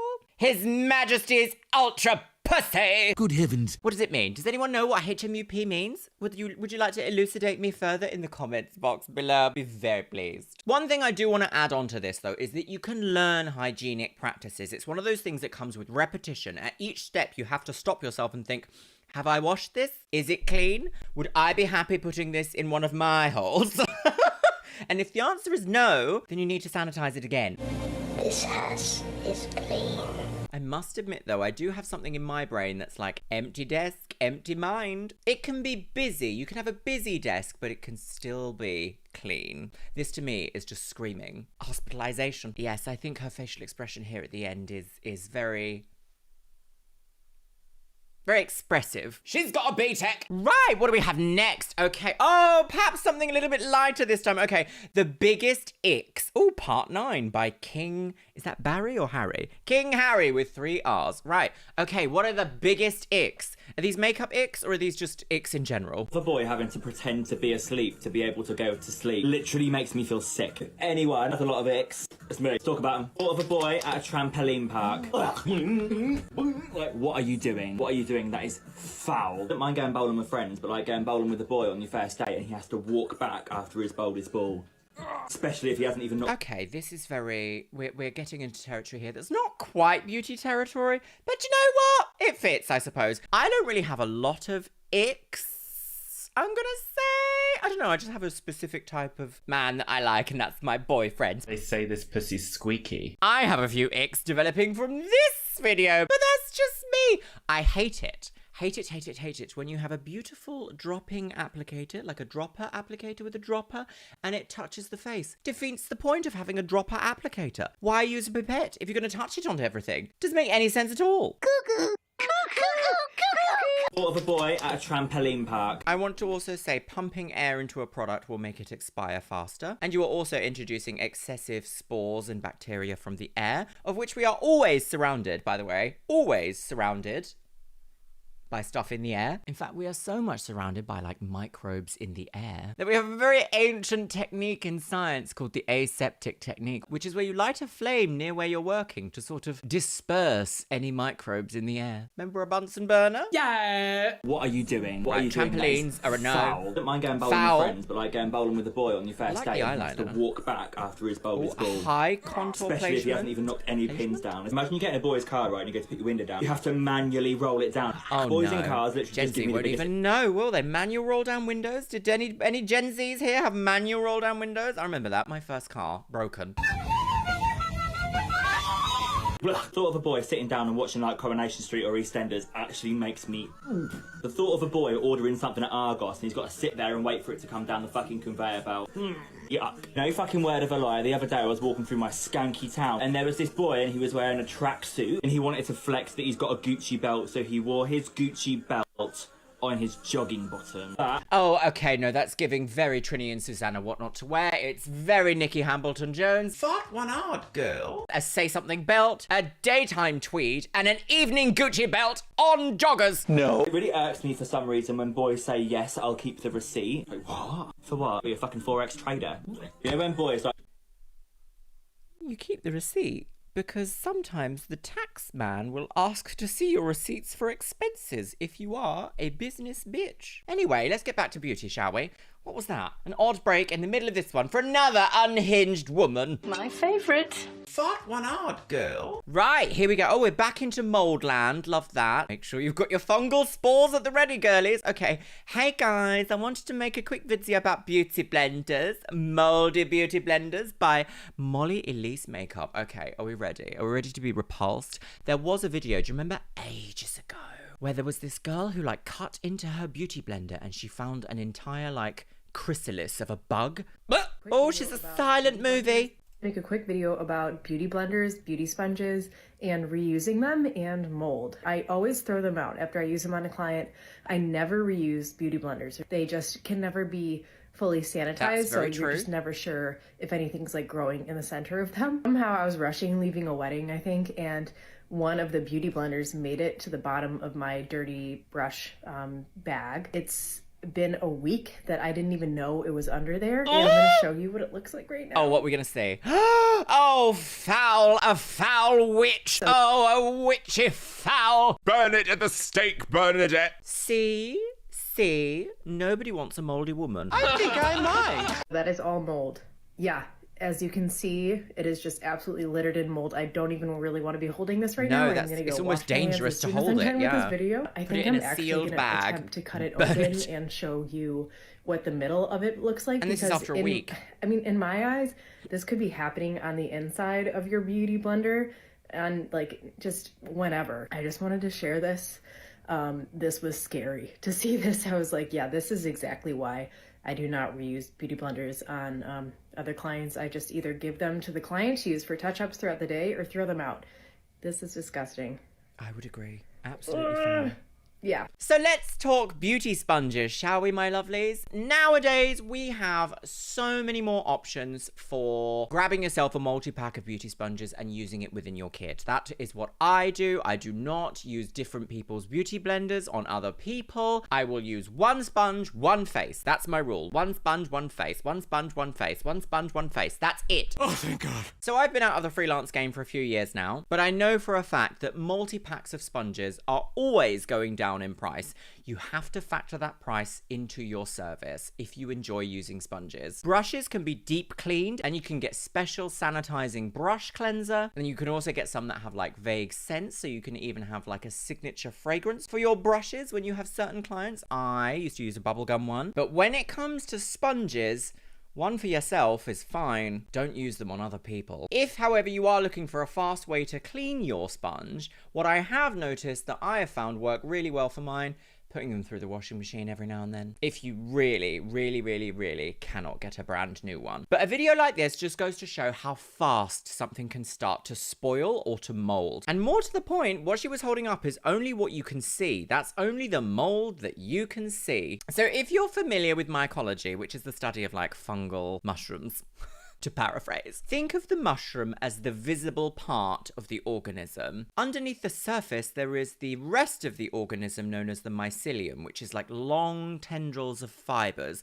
which can be very, very difficult to see with the naked eye. Depending on the type of spore and mold, you might not even see it at all, which is why sanitization is so important. If you can already see the mold on the outside of something, chances are on the inside is a whole lot worse. Throw it out, girl. Throw it out. The bins. Okay. Oh, we're into the filler part of the video. I feel like we always have to have one or two of these in everyone, because she's what? A filler queen? Never do cheek filler with Doc Zara. Okay. And there's a little picture of Kim Kardashian. Right. Should we have a little watch? Never do cheek filler if you have volume deficiency in the temples. Otherwise, you will look like a Maleficent or alien. First, please correct the volume. What's wrong with looking like Maleficent or an alien? Stand back, you fool. Thought one out, girl. Only after that, reconnect them with your cheeks. Then you will have invisible but very noticeable results. That's it.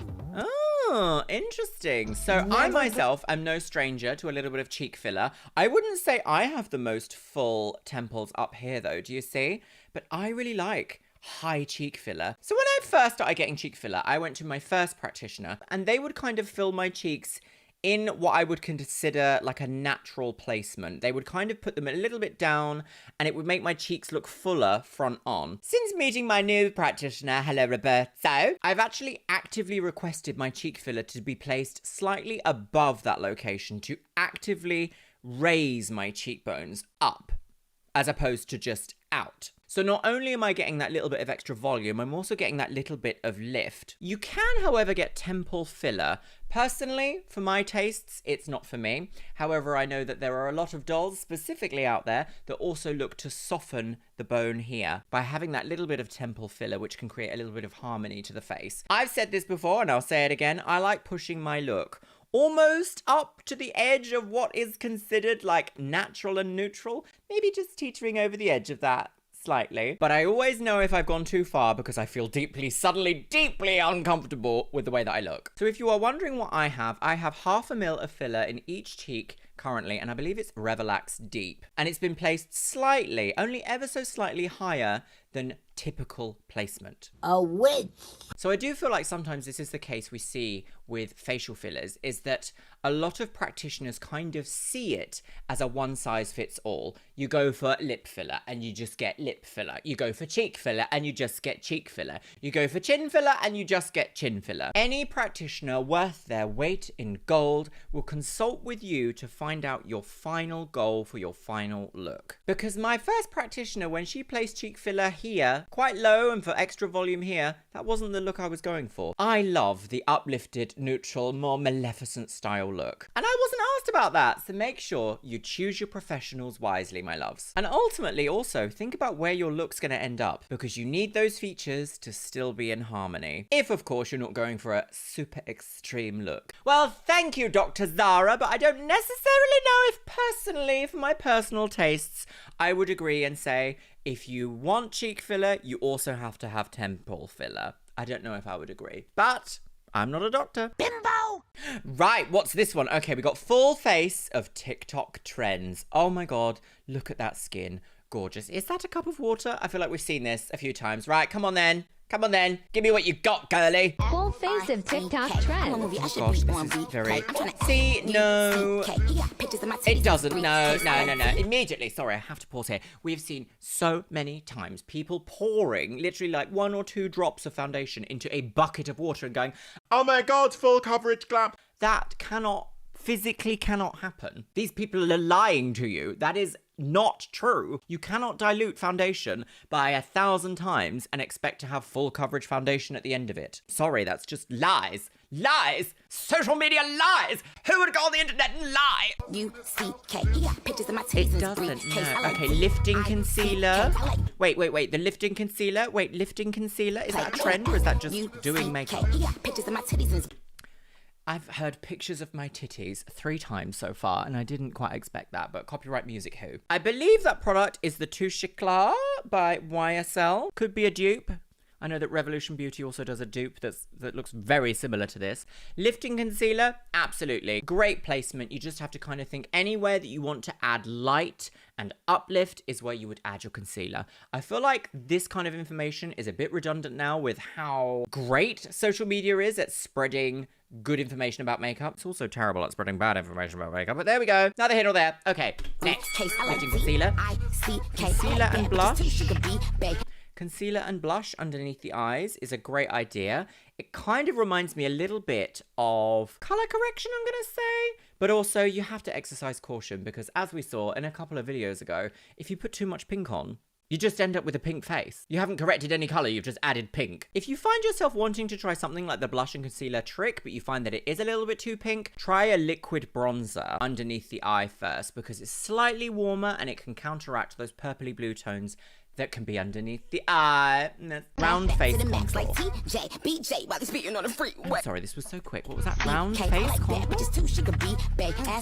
Is that round face contour? Or does she mean contour for a round face to make it appear more sharp and angular? This kind of shape here, this kind of Y shape, is the way that you would traditionally contour a male face to accentuate male features. But in the age of now, where everything is all about those sharp, angular features, very Bella Hadid, then the specific typical gender associated with contouring techniques doesn't matter. If you do this shape where you go slightly onto the cheekbone and then underneath down here just a little tiny bit, you are accentuating those hollowed cheekbones and the sharpness of the face. Very buccal fat removal, very Ozempic face. Thought one out, girl. I think I might. While speaking on a freeway. That's a good idea.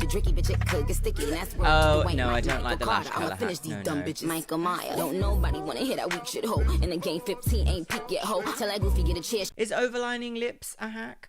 Also, there's something about having like a super glossy lip and also filling in the Cupid's bow. Yes, you've made your lips look bigger, but I can still see the outline of your lips. So it kind of spoils the illusion a little bit. But she looks gorgeous at the end here. This makeup look has worked. I love this kind of like peach corally gloss on the lip. And the white on the waterline I haven't seen for ages. I do think if you're going for something like this, maybe a slightly more nude tone on the waterline would give it a bit more pow. I still like a white liner, let's be honest. I am gonna say, however, that a lot of these trends kind of lie to you, basically lie to you. Pouring foundation in a bucket of water is not going to give you full coverage glam. I'm sorry, it's not. Bitch! Oh my goodness, meow. Okay, right, here we go, girlies. Williams makeup, let's go. What's this?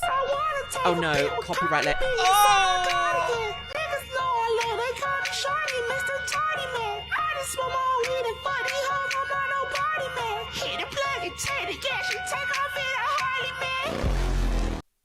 No, that was very distressing. No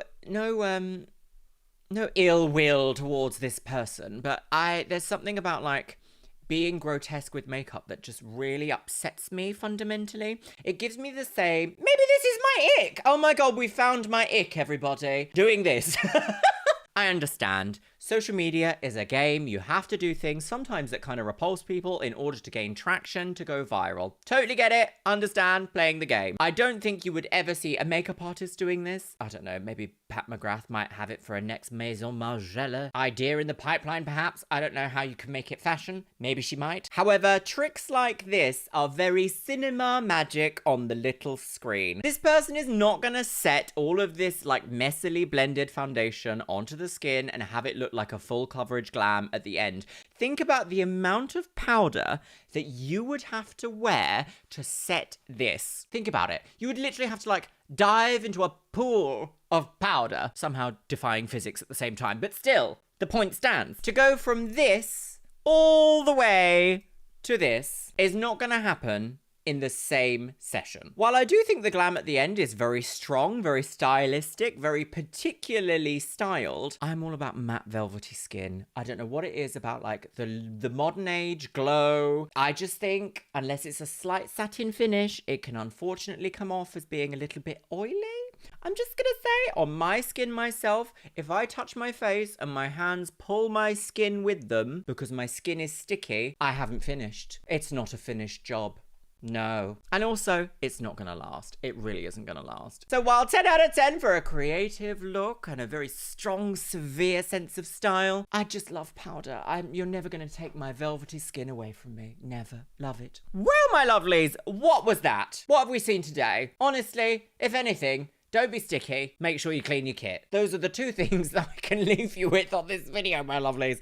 My goodness me. Do you know what I'm going to do? Go over there and be sick. It's what she would have wanted.